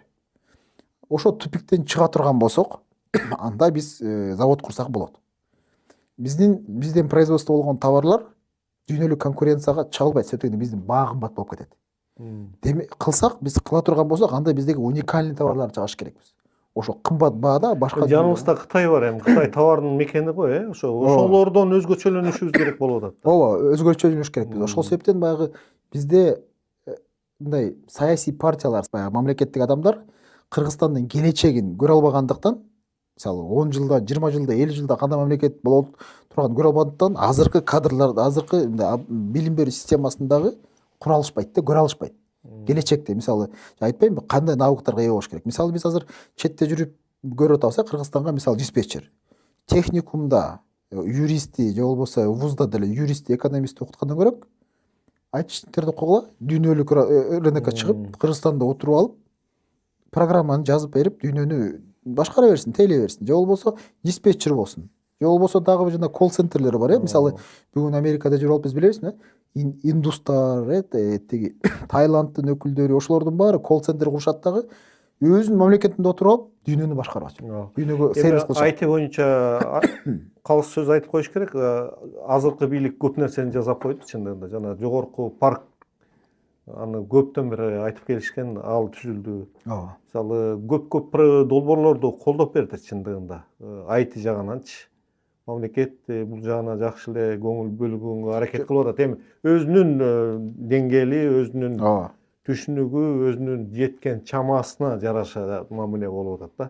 Анан эң негизгиси мына билим берүү жөнүндө айттык, англис тилинин өзүнүн ролу канчалык экенин ушуну айтып коесузбу? Эми дүйнөдө 70% дүйнө жүзүндө эле англисче сүйлөшөт. Маалымат алынат дегеним да, англисче маалымат алат. Ошондуктан англисче бул деген базовый потребность болуш керек да. Ар бир адам, заманбап адам англисче сүйлөш керек. Ошо биздин жаштар, биздин мектеп окуучулары 10ду бүткөндө сөзсүз менин оюмча. Минимум деп коелучу, минимум талаптын бири, Бул деген эң минимальный талаптардын бири, жанакы заманбап кыргыз өзүнүн кыргыз тилин билиш керек. Англисчени точно билиш керек. Орусчаны билсе жакшы, кытайчаны билсе жакшы. Бирок могу эки тил база болуш керек деп ойлойм да. Мындай биз рывок кылабыз десекчи. Андан тышкары бул менин оюмча бул баягы эле саясаттан келип атат да. Башычы.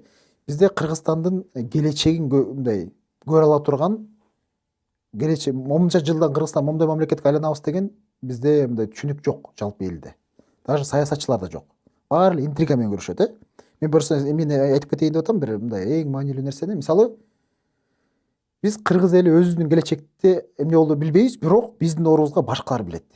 Мисал айтайын, мисалы жанакы террористический организация Хизбут Тахрир же ошондой жана радикал группалар Кыргызстандын территориясы, Центральная Азия тигуларын баарын кошуп халифат курабыз дешет. Алардын мындай конкретный бир көз карашы бар. Максаты бар. Максаты бар. Конкретный Стратегиялык. идеясы бар, баягы миссиясы бар, стратегиясы бар. Ошон үчүн алардын өкүлдөрү бийлик камаса дагы бир-эки эме кылса да коркпой күрөшүп жүрүшөт. Өзүлөрүнүн агитация кылып атышат. Бул аябай коркунучтуу нерсе, бул биринчи. Андан тышкары ошол эле орустардын. Бул деген биздин русский мирдин территориясы, русский мирдин немеси деп Таасириндеги таасириндеги өлкө деп бизди кабыл алат. Таасириндеги аймак дейт. Аймак деп кабыл алат. Түрктөр Османский империянын жанакы ар жагы эмеси деп алар кабыл алат. Туурабы? Ооба. Кытайлардын өзлөрүнүн стратегический, алар биздин провинция тигүү деп көрүшөт экен, алардын эмеси бар. Батыштын Америка менен эмес, булар деген Большая Центральная Азия тигүү деп алардын өзлөрүнүн өзлөрүнүн көз карашы, өзлөрүнүн бир планы бар. Только кыргыздардын өзүбүздүн планы жок. Мамлекетте кандай мамлекет курабыз? Кимбиз биз? Биздин кээ бир топ Кытайды колдойт, пайда болуп кетет. Кээ бирөө түрктөрдү колдойт, кээ бирөө орустарды колдойт, кээ бирөө батышты колдойт, кээ бирөө жанагы тилекке каршы жана террористтерди колдойт, жанагы Хизбут Тахрир же болбосо жана радикалдардычы. Эң главный нерсе биз өзүбүздүн келечекти өзү аныктап албай атабыз. Ошону аныктасак, анан баягы системдүү түрдө полный биздин образованияны, биздин билим берүү системаны ошондой реформалоо эле да. Ошонун негизинде. Ошонун негизинде. Ансыз реформа кылыш кыйын. Себеп дегенде өзүң тиякты көрбөй атсаң кантип реформа кыласың? Ошон үчүн точный, бизде аны точный тиякта мода болот, тиякта маркетингти окутат экен, тиякта менеджментти окутат экен деп биз чокуп бирок түшүнбөй атабыз да өзүнүн келечекти. Бул фундаменталдуу нерсе деп ойлойм да. Ренат мырза, эми сиздин өзүңүздүн жеке бизнеске келели, компаниянын аты Modern Nomad. Modern Nomad, көчмөн, заманбап көчмөн деген компания экен да. Көчмөн дегенде эми сиз эми мынау трак жүк ташуу бизнесиндесиз, Ооба. Ушул тармакты эмнеге тандадыңыз? Кыргыз жигиттери уюштурган чоң компаниялардын бири. Ушундай бизнести түптөөгө эмне кыйынчылыктарды баштан өткөрдүңүз? Биринчиден эми Modern Nomad деп баягы алганыбыз кичине өзүбүздүн маданият, өзүбүздүн баягы каяктан экенибизди ала жүрөлү деген нам менен атаганбыз. Анан эми өтө деле чоң компания деп эсептебейм. Мүмкүн Канча трак бар, жашыруун болбосо? 80дей трак бар. 80, Менден чоң, биздикинен чоң баягы трак компаниялар бар. Эми алар ооба, эми билебиз, бир 200, 500гө чейин жеткен учурлар болгон. Ооба, ошондой бар. Эми 80 дагы эми аз эмес го дейм. Аз эмес, анан эми Кудайга шүгүр дейли. Кудайга шүгүр. Сиз өнүгүп атасыз да, улам саны көбөйүп атат, Ооба. Бир топ компанияларга караганда биз кичине стратегияны башкачараак тандаганбыз. Биз биринчи сапатка көңүл буралы депчи, баягы количество эмес, массага эмес. Эмненин сапатына? Биздин өзүбүздүн компаниянын ичиндеги иштин, мисалы, биз айдоочулардын сапатын карайбыз. Алардын тажрыйбасы болуш керек, стажы. Алардын баягы буга чейин айдаган мындай драйвинг рекорд деп коет, историасычы, бэкграунд. Алар таза болуш керек. Алар деген мындай андан тышкары алар эми мындай адекватный адамдар болуш керек. Биз мисалы сөгүнүп, сагынып, антип менткендерди да биз бөгөтүп коебуз. Ошондой бир өзүбүздүн бир баягы культура бар. Ички маданиятыбыз бар, ошону карманабыз. Себеп дегенде мындай болду да, мен көп учурда көп жыл Кыргызстанда саясатта жүрдүм.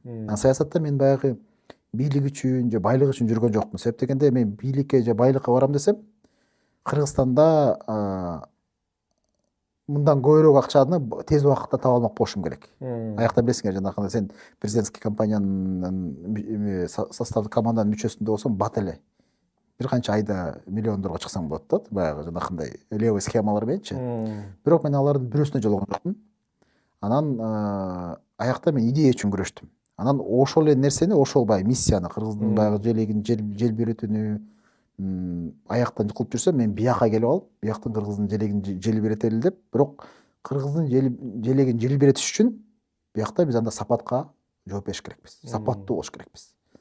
Баягы кайсы компания иштеп атасың дегенде, кыргыздардын компаниясында иштеп атам дегенде, биз уялбаш керекпиз, биз тартынбаш керекпиз. Биз ошентип, мен ойлойм, тияктагы аткарып жүргөн миссиямды биякта аткарып атам, бирок формат өзгөрдү. Тиякта саясат менен жүрсөм, биякта мен бизнес аркылуу жүрүп атам. Ошо менен мен эми ойлойм, бияктан биринчиден кыргыздардын ойлогом, мындай сапаттуу компания, так компания, конкретный компанияда башка улуттун өкүлдөрү айтат. Ошол сөздү укканда мен ошондон мындай кубанам да, ошондон мен ичим жылыйт. Мен ушул менин негизги максатым. Бул биринчи нерсе. Ушул идеянын негизинде иштейм. Анан баягы ошол нерсеге татыктуу болуш үчүн сапатка таза иштешиң керек. Системалар туура коюлуш керек. Мындай көп нерселерге талапка жооп берип, ошого баягы мен ошол өзүмдүн айтып аткан миссияларыма так болушум керек деп ошол нерсе аткарам. Анан эң кыйынчылыктары болгондо, эми кыйынчылыктар. Сиз канчанчы жылы келдиңиз ошону тактап койгучу Америкага? Мен 17 келдим. 17 жылы келдиңиз, 8 жыл болуптур, 9 жылга бараткан экен. Ооба, 9 келдим. Сиз эми бир сумка менен эле келгенсиз да, Ооба. Бир сумка менен эле. Ооба, бир сумка менен. Мындайча айтканда нөлдөн баштадыңыз да. Нөлдөн чыктым, такси кылдым башында бир аз. Анан тракка чыктым, анан трактан чыгып, анан компанияны баштадык. Ошондой этаптарды өттүк баарын. Мисалы ошол чет мамлекетте, Америкада жүргөн көп жаштар бар да. Ооба. Сиз эми $1 миллион тегеренип аткан компания деп коеюнчу. Ошонун жетекчиси, ошонун негиздөөчүсү катары эмне кеп кеңеш айтат элеңиз? Менин оюмча, башынан туура система куруш керек. Эмне система? Жеке адамдын өзүнүн өнүгүү системасыбы? Жок, компанияны Эгер компания ачса, компания ачса, компанияны башкаруу системасы туура болуш керек. Бизде эми ошол башкаруу системасын сиз каяктан алдыңыз? Эми сиз мисалы жапондордун өздөрүнүн философиясына, тарыхына негизделген чоң система бар. Ооба. Америкалык башкаруу системасы бар, Менин оюмча, мындайда, ал системаларды айырмасы жок. Айырмасы жок. Эң негизгиси жыйынтык бере турган система. Аны кандай кыласың? Аны окуйсуң. Мен деле ар дайым окуп, бир тренингтерди алып, курстарды алып, аны изучать этип, бул ар дайым боло турган процесс. Бул токтобогон процесс да. Билим алуу, өзүңдү өзүң өркүндөтүү деген нерсе. Антпесең сен конкуренциядан артта каласың. Ошон үчүн кээ бир нерселерди өзүбүз ойлоп таптык. Кээ бир нерселерди окудук, үйрөндүк. Кээ бир жерде проблема болот, ошол проблемаларды кантип чечиш керектерин ойлоп чыгасың. Кээ бирде болот, түнү менен уктап ойлонуп чыгасың. Кээ бирде түш көрүп да чыгасың. Ошолду түшүңдө чечип чыгасың. Менде бир эки решение болду. Түшүм менен чыгып, эртең менен туруп чечилди да. Түштү алгансың да. То есть себеп дегенде сен постоянно ошону ойлоно бер. Мен ошондо мындайча айтканда чечимдерди ошо уктап атканда да кабыл алып атат да, Ооба, себеп дегенде сен ошо менен жашайсың. 24 саат жашайсың аны менен, сен токтобойсуң. Саясатта ошол болчу. Саясатта мен түш көрүп тиякта болчу, азыр биякта түш көрмөй да. Анан бирок ошонун жакшы жери мындай, сен ошондон мындай удовольствие, жанакындай рахат аласың да. Рахат алып, ошо менен ийгиликтерге жетесиң. Эң негизги ошол да. Эгерде мен аны менен оорубасам, жумуштан рахат албаса, аны менен анда мен бир ийгиликке жетишим кыйын болмок да.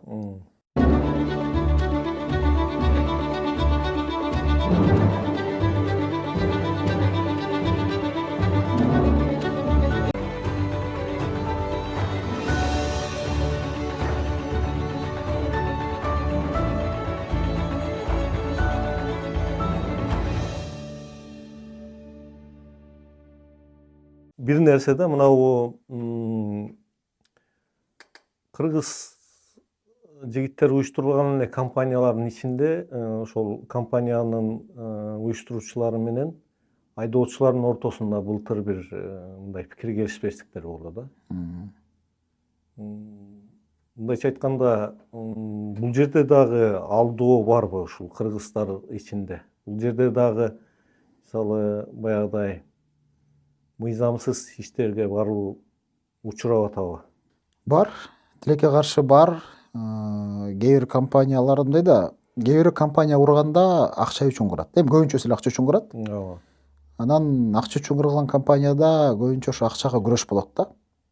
Анан жанакы ошондо алдоолор болот. Мисалы алар септегенде алар деген акчанын артынан чуркап сапатты унутуп калат. Америкада сапатың начар болсо, сен мындай прибыльга чыгышың да кыйын да. Септегенде мисалы брокерлер менен иштейбиз да бизчи. Брокерлер мисалы бизге жакшыраак баада жүктөрдү берет.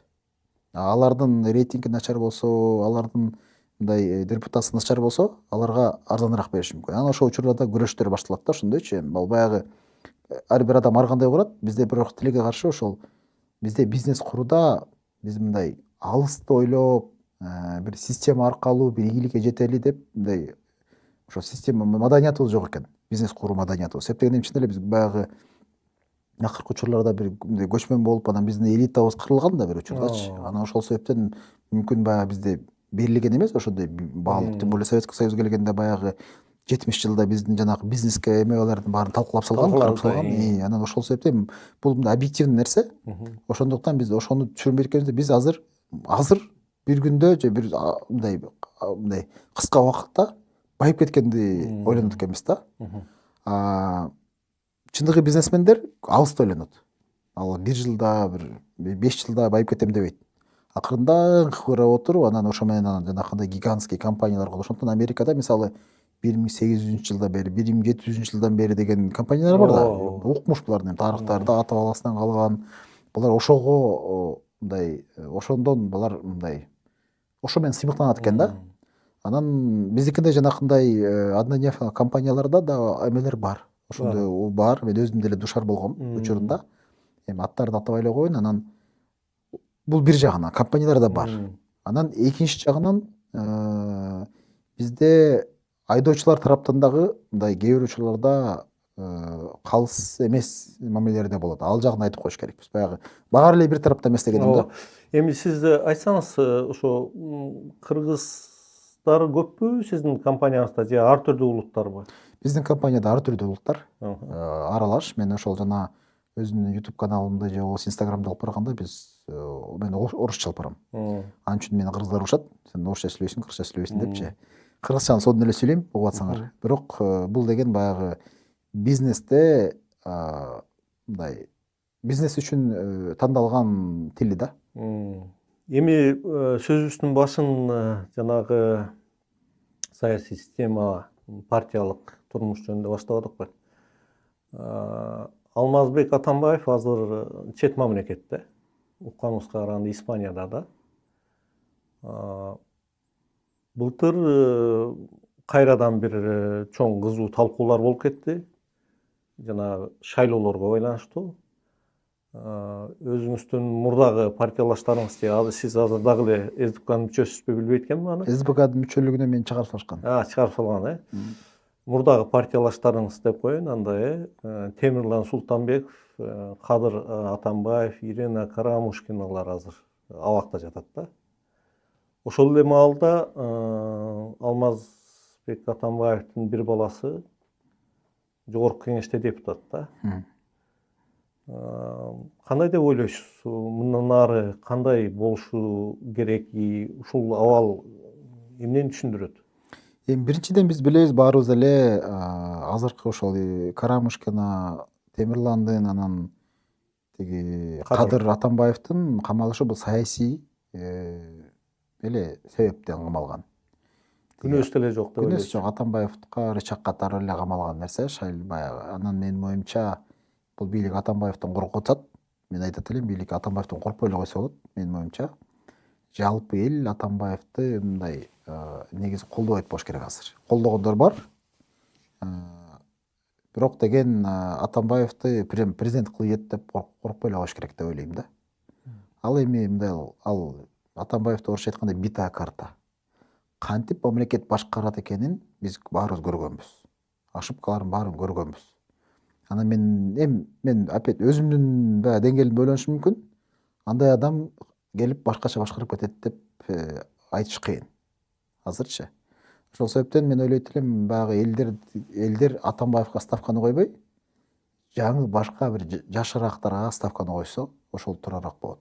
Эми ошол Атамбаев менен пикирлеш же ошол партиядагыларга үмүт же ошолорго болгон мындай ишеним барбы дагы эле? Болушу мүмкүнбү ошол мисалы СДПК көргөзгөн же ошол Алмазбек Атамбаевдин тегерегиндеги адамдар январдагы шайлоодо мындай атаандаштыкты түзө алабы?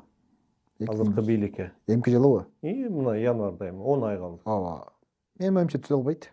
Андай деле спрос жок. Атамбаевдин өзүнүн электораты бар, өзүнүн авторитети бар. Бирок деген аны мен баягы шайлоону жеңип кете турганга мындай ошончолук деңгээлде колдоосу бар экенине ишенбейм. Себеп дегенде баарыбыз көргөнбүз. Эми, конечно, азыркы бийликке салыштырмалуу Атамбаев жакшыраак иштегендей көрүнүп атат. Бирок биз мамлекетти өнүгүүсүн кааласак, Атамбаевдин башкаруусу деле жакшы болгон эмес да. Мисалы алсак, биз Атамбаевдин учурунда орустардан аябай эле көз каранды болуп калганбыз. Стратегический объектилерге чейин берилди. Азыр көз каранды эмеспизби? Азыр деле көз карандыбыз. Атамбаевдин учурунда ошонун баарын малып берген, мындай до конца байлап берген Атамбаев болду да. Биздечи. Мен айтайынбы, СДПКда жүрүп, мен ошолорду колдочу эмесмин. Мен даже бир жолу оппозицион митингге барып катышкам, колдоп. Себептен анан СДПКга келсем, менен айтышат, айттым, туура эмес. Бажы союзуна кошулганын кандай карайсыз? Мен каршы чыккам. Жок, кандай чыккам? Мен айткам, бул туура эмес чечим дегем.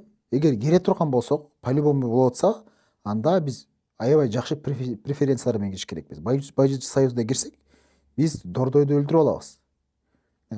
Деп анан айткам, окей, биз эң эле биздин мындай ийгиликке жетип аткан ошол учурда биздин баягы багытыбыз бул тигүү тармак экен. Анда биз айталы дегем. Мен бар даже Дордойго барып, профсоюздарына жолугуп, Дордойдо чогултуп, мен СДПК мүчөсүндө болуп жүрүп, анан ошондо айткам, преференция сурайлы. Бизге ВТОнун мүчөсүбүз да. Бизге деген ВТОнун баасы менен швейный продукция, жана тканьдар, фурнитуралар, анан швейный оборудованияны ВТО өлкөлөрүнөн ошол эле тариф менен алып келе алгандай преференция алалы постоянно. Ошондо биз ар бир Кыргызстан швейный фабрикага айланат, а швейный фабрикада выхлоп бат болот да, то есть жума сайын товарооборот болот да. Ошентип биздин жана кичинекей шаарлар, Бишкек шаары бүт тигүүгө айланабыз дагы. Анан 180 миллиондук рынокко, тиги таможенный союзга биз өзүбүздүн швейный продукцияны чыгара баштайбыз. Бирок айткам, ошону алганда дагы биз аларды товарды Кыргызстанга келип анан тияка чыгып кеткен эмес, ошон үчүн баягы экономический зона сыяктуу эмелерди куруп, бизде калып кала тургандай кылып, баягы бизден тигилип анан гана кете тургандай кылып чыгып кетсек, биз ошондо экономический аябай пайдомго чыкмакпыз. Бирок эми калыстык үчүн айтыш керек, ошол убакта көтөрүлдү да чындыгында тигүү тармагы. Ага чейин көтөрүлдү, бирок Алмазбек Атамбаевдин тушунда эми жакшы эле жыйынтыктар болуп калган. Таможенный союзга киргенге чейин болду. Андан кийин ал сразу эффект берген жок да. Себеп дегенде торговый цепочка деген биздики кымбат болуп баштаганда демек бүгүнкү мына тигүү тармагындагы кризисти сиз ошондон көрөсүзбү? Ошол да. Себеп дегенде башка мамлекеттердин баалары арзан болуп калды да. Аларга бизге ткань азыр кымбатыраак келет. Баардык нерселер кымбатыраак келет. Эгерде биз ВТОнун баасы менен өзүбүздүн преференцияны сурап алсак, менин оюмча орустаргачы баары бир болчу. Швейный продукцияны бүт алып алалы демек да. Аларга баары бир болчу. Эми билесиз, таможенный союзда орустар эле чечет. Орустардан башка эч ким чечпейт. Анан алар бизге берип коймок, ала берле депчи. Муну жакшылап сүйлөшсө эле алып коймокпуз да, зато ошо менен биз ар бир кыргыз кийим тиксе, дагы биз 180 миллион мамлекетти капысыздай ийебиз деп айтыш кыйын болмок да. Биз ошо менен жетишмек эмеспиз да. Биз ошондуктан мисалы ошондой учурларда биз мындай ойлонбой туруп берип салдык да. Кыргыз газ кетти, стратегический объект кетти. Бул Гансинин чыгарылганын кандай карайсыз? Эми мен негизи айтат элем, ошол убакта кантта база турат. Ошол да. Эгер биз чыгарсак, бизден өкөнтөн чыгыш керек болчубуз. Чыгарбасак, өкөнтөн противовес коюш керек болчу. Өкөнтөн калыш керек болчу. Себеп дегенде бизге Ганси мындай эми азыркы учурда элдер айтышы мүмкүн, азыркы учурда Иран менен согуш болуп атпайбы, анан тиги эме Саудовская Аравияны согуп эме кылып атышпайбы? Ошол учурда бул деген не актуальный нерсе болушу мүмкүн, бирок деген геополитический торговляда, согушта, мындай баягы саясатта, соодада экөө менен да неметиш керек. Бирок Атамбаев деген Ганстин чагада дагы тиги орустарга эчтеке сүйлөгөн жок, наоборот чоңойтуп кеңейтип берип салды да. Биз ого бетер көз каранды болуп калдык. Андан тышкары биз билебиз, биздин мисалы элементарно биздин деген ГКМБТ сотрудниктери, ФСБнын сотрудниктери ошол жакта отуруп, ошол жакта башкарган учурлар азыр деле бар болуш керек, билбейм. Тиги Атамбаевдин учурунда точно болчу ФСБнын сотрудниктери. Атамбаев бийликке келгенде ФСБнын сотрудниктери башында охранада жүрдү да, личный охранада. Анан жанакы эң мен намыстанып ичим күйгөн, мен помню, баягы 2011 жылы, 10 жылы жогорку кеңештин шайлоосу болбодубу? Ооба. Ошондо баягы 2010 жылы күзүндө болгон. Октябрь айында. Ошондо анан лидерлер баягы фракциянын лидерлери спикерди шайлашты билбей, ошо өзүнүн өкмөтүн формировать этишпей, баары Россияга учуп кетишкен.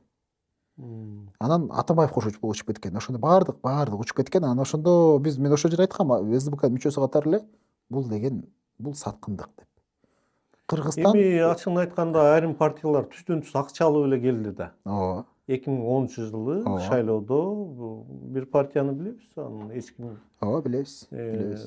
Түздөн түз акча алып. Ошондон кийин токтотулду да. Жанагы сырттан чет мамлекеттин акчасы кирбесин шайлоого деген. Шайлоо кодексин өзгөртүү кирди. Анан жана чет мамлекеттин лидерлери менен барып сүрөткө түшүүнү токтотуш керек деген талап ошондон кийин кирген да. Болсо биз айтып атабыз, что биз өзүбүздүн мамлекеттик эгемендүүлүктү өзүбүз баалабайбыз. Биздин өзүбүздүн лидерлер баалабайт. Алар өзлөрүнүн ошол бул намыстаныш керек да, бул деген аябай эле мындай намыстуу нерсе да, уяттуу нерсе да. Бирөөгө өзүңдүн внутренний маселеңди чече албай, анан четтеги бирөөгө барып, анан биз чечип бергиле, биз сүйлөшө албай атабыз деп анан чечип келген, бул деген жана Чыңгыз Айтматов айткандай манкуртизм да, манкуртчулук да. Себеп дегенде өзүнүн киндикти өзү кеш керекпиз. Намыс болуш керек. Бирөөгө кошуналар менен мамиле болуш керек, бирок деген ал деген мындай партнердук мамиледе болуш керек, партнер болуш керек. Биз партнер боло албай атпайбызбы? Биз сразу окей, макул, бүт баарын беребиз. Сен эптеп мени колдоп тур. Анан кээ бирде ички Кыргызстандагы күрөштө, саясий күрөштө биз четки мамлекеттин колу менен ички күрөштү улантабыз да. Бул дагы намыстуу нерсе да. Мен мисалы СДБКда жүргөндө айтчым. Оппозиция чыкчу да. Анан оппозиция айтканда мен айтчым, бул оппозиция дагы бул кыргыз эли, кыргыздын өкүлдөрү. Биз ошолор менен сүйлөшкөндү билиш керекпиз. Алар требовать этип атабы да, сүйлөшөлү, конструктивный разговорго баралы. Десең эле мен айтчу, СДБКнын сен ошолорго сатылып кеткенсиң. Мен ар кайсы партияларга байлап жүрчү да, СДБК жүргөндө. Мен айттым, бул кыргыздын эли, өзүнүн эле эл. Эгер биз өзүбүздүн эл менен өзү сүйлөшө албасак, анда биз мамлекет башкара албайбыз. Туура болуп атабы, туура эмес болуп атабы, сүйлөшүп көрөлү. Рахмат сизге. Акыркы ушул суроо да мындай. Эмнени кыялданасыз, кандай бир тилек, максаттарыңыз бар? Эң чоң кыялданганым мен мындай Кыргызстан чын эле баягы өнүккөн бир үлгүлүү бир өлкөгө, мыйзам иштеген өлкөгө айланса, мындай сыймыктана турган өлкөгө айланса, тынчыраак, жүрөктө тынчыраак болмок болуш керек. Бул баягы мындай негизги нерсе баягы. Анан эми жеке, конечно, кыялдар бар. Биякта азыр бизнеске кирип атканда, биякта бир чоң пландарыбыз бар. Ошол планды ашырып, Кыргызстандан чыккан мигранттар ушундай бир чоң ийгиликке жетти деп, ушундай бир өзүнчө бир уникалдуу нерселерди курду деп, ошол нерсеге жетишкенге бир кыялдарыбыз бар, пландарыбыз бар. Бирок мен планды ачыктап эле коеюн. Буюрса ишке ашып кетсе, баягы эл көрөт. Кыргызстанга бардыңызбы, бара элексизби? Азыр бар элекмин. Ошол 9 жылдан бери? Ооба, азыр бар элекмин. Эмнени сагындыңыз Кыргызстандан? Баарын сагындым. Кыргызстандын жерин сагындым. Мен барсам Кыргызстанды бүт эле кыдырып келем дейм. Тоолорго барып, айылга барып, көлгө барып, Ош тарапка барып, бүт жагын мен бүт кыдыргам да Кыргызстанда, мен бүт сагынам. Тамактарын сагындым. Биякта эле ошол тамактар бар, бирок аяктыкы башкачараак да, билбейм. Анан досторду сагындым, туугандарды сагындым. Мындай баарын эле сагындым. Аябай мен. Качан эми барышыңыз мүмкүн? Мен барганга 2 көзүм төрт. Бирок азыркы учурда бийликтин көз карашы деле мага туура эмес. 2015-жылы авария болгон. Мени келип бир кыз сүзгөн Кыргызстанда. Кыргызстанда. Мгм. Сотто кыз утулган бүт баарын. Далил даяктан мындай утулганда прения деле болгон эмес да. Даяктан бүт экспертиза бүт баары далилдеп кыздын күнөөлүү экенин стресчный полосага келип урган да биздечи. Азыр ошол ишти эчтекеси өзгөрбөй туруп эле мындай тиги кызды актап чыгарып койду да. Анан мен билем аны каяктан кеткендерин, неме болгондорун, анан ошолор үчүн мен аяка түшүнүп атам, что аяка азыр барып кереги жок. Аларга мындай рычаг кылып коюшту. Мындайча айтканда сизди күнөөлүү кылып коюштубу? Күнөөлүү кылып окончательно чечили элек, бирок бүт баарын келип туруп такап коюшту азыр. Акыркы нерсеге коюп коюшту. Анан мен өзүмдүн каналдарым менен аракет кылдым. Каяктан шамал согуп атканын анан билдим. Каяктан согуп аткандары, эме кылып аткан, ошол себептен кээ бир айтат Кыргызстанда мыйзам иштейт дейт. Мен өзүмдүн жеке далилимде мыйзам таптакыр 100% иштебейт экенин билем да, мындай. Ошол жерде өзүм Сиз эми азыркы бийлик менен кандай мамиле этесиз? Мен эми учур убагы менен мен болгондо айтып коюп турчумун. Айтып коюп турам негизичи. Ошо 2020-дан бери деле айтып атасызбы, Айта берем. Себеп дегенде мен саясатта жүрүп андан кийин айтпай калсам өзүмдү кечирбейт болушум керек. Айтып турам, туура эмес болот. Мисалы, Кемпироват кетти, Кемпироватта айттым. Кустуризация болду, Кустуризацияда айтып калам. Туура эмес нерселерди туура эмес деле айтып калам. Чек аранын чечилгени жакшы болду деп ойлойсузбу эми? Кемпироват ошондой чечилсе дагы. Эми андай кылып чечип койгонго ар бир бийликтин ал жетмек. Берип салып чечип койгонго себеп дегенде мурунку договорлордун баарын карап туруп андан кийин чечиш керек болчу да. Менин оюмча биздин мындай бир да метр жер берилбеш керек. Биз берип салдык, өзүбүздүн жерди эле берип салдык да Кемпироватта. Мурунку Советский Союздун учурунда договор жана канал болуп бериле турган эчтеке аткарылган жок да Өзбекстан тараптан. Биз жөн эле берип койдук, андай деп ар бир адам чечип кое алат. Ал оңой эле да. Ошондуктан мен ал көз карашым боюнча туура эмес чечим болгон. Анан ошол чечимге карабай там булар Кемпироватчыларды камап, эме кылып, жанакындай иштер болду. Алар боюнча айтасың да, кантип айтпайсың. Менин көз карашымча жер эч качан берилбеш керек, сатылбаш керек. Кээ бир бийликтин позициясынан өзгөчөлөнгөн пикирлерди айткандар болуп атпайбы? Эми дээрлик жоголуп баратат. Ооба. Мына кече жакында Махабат Тажыбек кызы чыкты, Кандай ойлойсуз, бийлик кандай мамиле кылыш керек ушул сөз эркиндиги, оппозицияга? Сөз эркиндик болуш керек. Өзгөчө Кыргызстанда кыргыздардын баары биз эркиндикти жакшы көргөн элбиз. Кандай гана болбосун.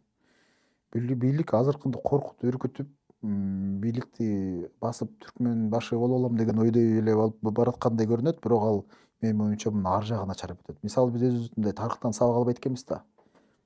Акаев качты, Бакиев качты, Атамбаевдин кейпетиги болду, Сооронбай Жээнбековдун кейпетиги болду да. Ошондо деле баягы эле нерсени кылып атабыз да биз, баягы эле тырмоону басып атабыз. Менин оюмча мунун ар жагы жакшы өтпөйт. Мындай пружинаны кыскан сайын бир күнү жарылып кетиши мүмкүн. Мен аны каалабайм, чын айтайын. Себеп дегенде менин коркконум бир ызы чолуп кетсе, жанакындай туура эмес күчтөр келип калышына ыктымал да. Мен ошондон корком. Бирок бийликти бийлик алдырат экен да. Бийликти апайыс ала албайт. Апайса бийлик өзлөрүнүн кетирген каталары менен анан бир күнү элди ошого жеткирет экен. Анан мисалы Бакиевдин учурунда деле билесиңерби? Бакиевдин учурунда кандай болду эле? Бүттү. Эч ким чыкпайт, эч ким сүйлөбөйт, баары басылды деген. 15 жылга чейин өзүбүз башкарабыз деген интервьюларды бере башташкан. Эсибизде. Ооба, ошол болгон. Бирок бир күндө момундай болуп кетти да. Ал азыр деле билбейм эмне болуп кетет, бирок деген мындай элди акыл менен башкарыш керек. Кыйнап эмес. Шарт түзүү менен, туура жолго салуу менен. Бирок жакшы жумуштар да жасалып атат да. Кандай деп ойлойсуз? Мисалы, инфраструктурный ВВП өсүп атат. Акчанын көлөмү өсүп атат. ВВПнын өсүшү, көп инфраструктуралык көп жумуштар жасалып атат. ВВПнын өсүшү, жанакынын болушун мындай жакшы анализдеш керек да. Менин оюмча ал глобалдык өзгөрүүлөргө байланыштуу. Ошол эле Орустан менен Украинанын согушу, торговый цепочкалардын бузулушу, ошол нерселерден болуп атат да. Бирок деген биз деген Кыргызстанда мындай чыныгы баягы жумуш орундар кылып, производство болуп, мындай бир системный өзгөрүүлөрдү байкабай элебиз да. Анан жана эме курулуштар эменин баары курулган кустуризация негизинде курулуп атат. Жанакындай, то есть макул бүгүн курду. Кумтөрдөн көп акча чындыгында болуп атат. Кумтөрдө мен мындай да көз карашымчы. Мамлекетти башкарганда мындай коммунисттик режим менен башкарбаш керек да. Жанагы команда административный режим менен, что сен бир нерсеге ээлеп алып туруп, бир жерди же бир заводду ээлеп алып, анан ошо менен элди багып кетесиң деген болбойт да. Ошондой мамлекетке өткөн предприятияда коррупция башталат.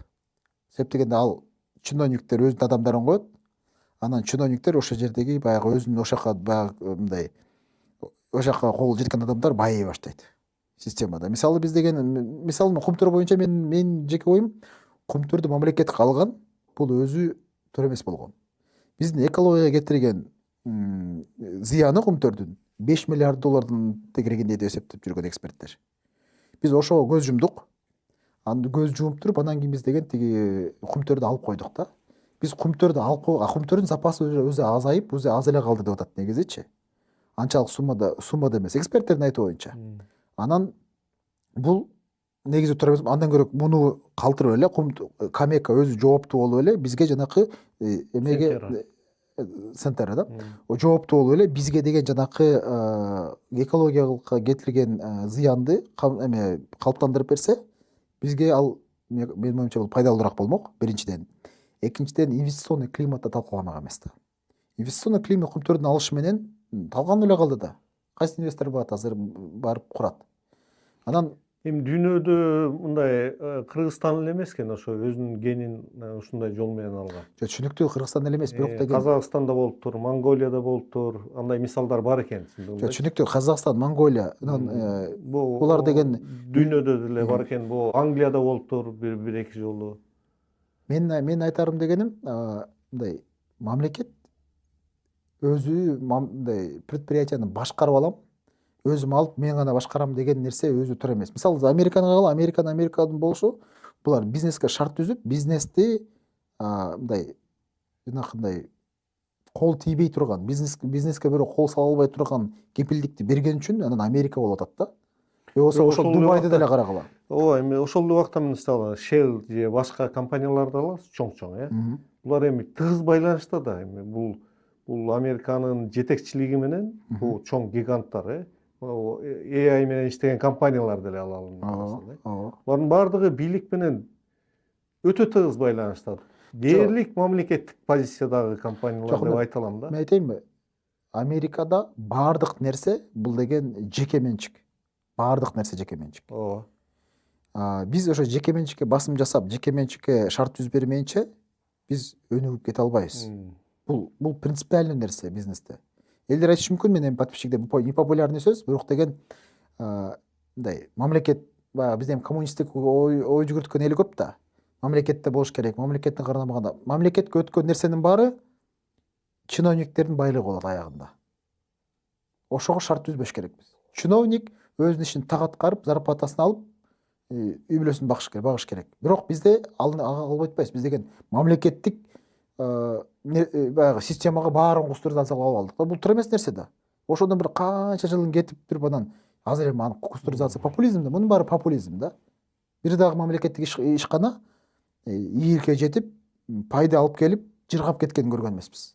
Кыргызстанда да болуп атат, ал жана мамлекет тарабынан түзүлгөн компаниялар чындыгында жакшы ийгиликке жете алган жок.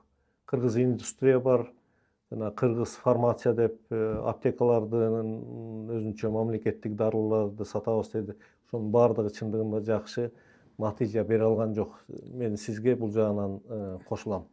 Анткени мамлекет начар менеджер деген бул далилденген сөз. Мамлекет менеджер эме ээлик кылбаш керек. Мамлекет шарт түзүп бериш керек дагы, өзү нейтральный болуш керек. Ошол. Урматтуу көрөрман, бүгүн бизде мейманда Modern Nomad компаниясынын негиздөөчүсү Ренат Самудинов болду. Маекти мен Кубат Оторбаев алып бардым. Ушундай кызыктуу маектер, интервьюларды, материалдарды көрөм десеңиз, менин каналыма катталыңыз, лайк басыңыз, комментарий жазыңыз, мени менен болуңуз. Görüşкөнчө.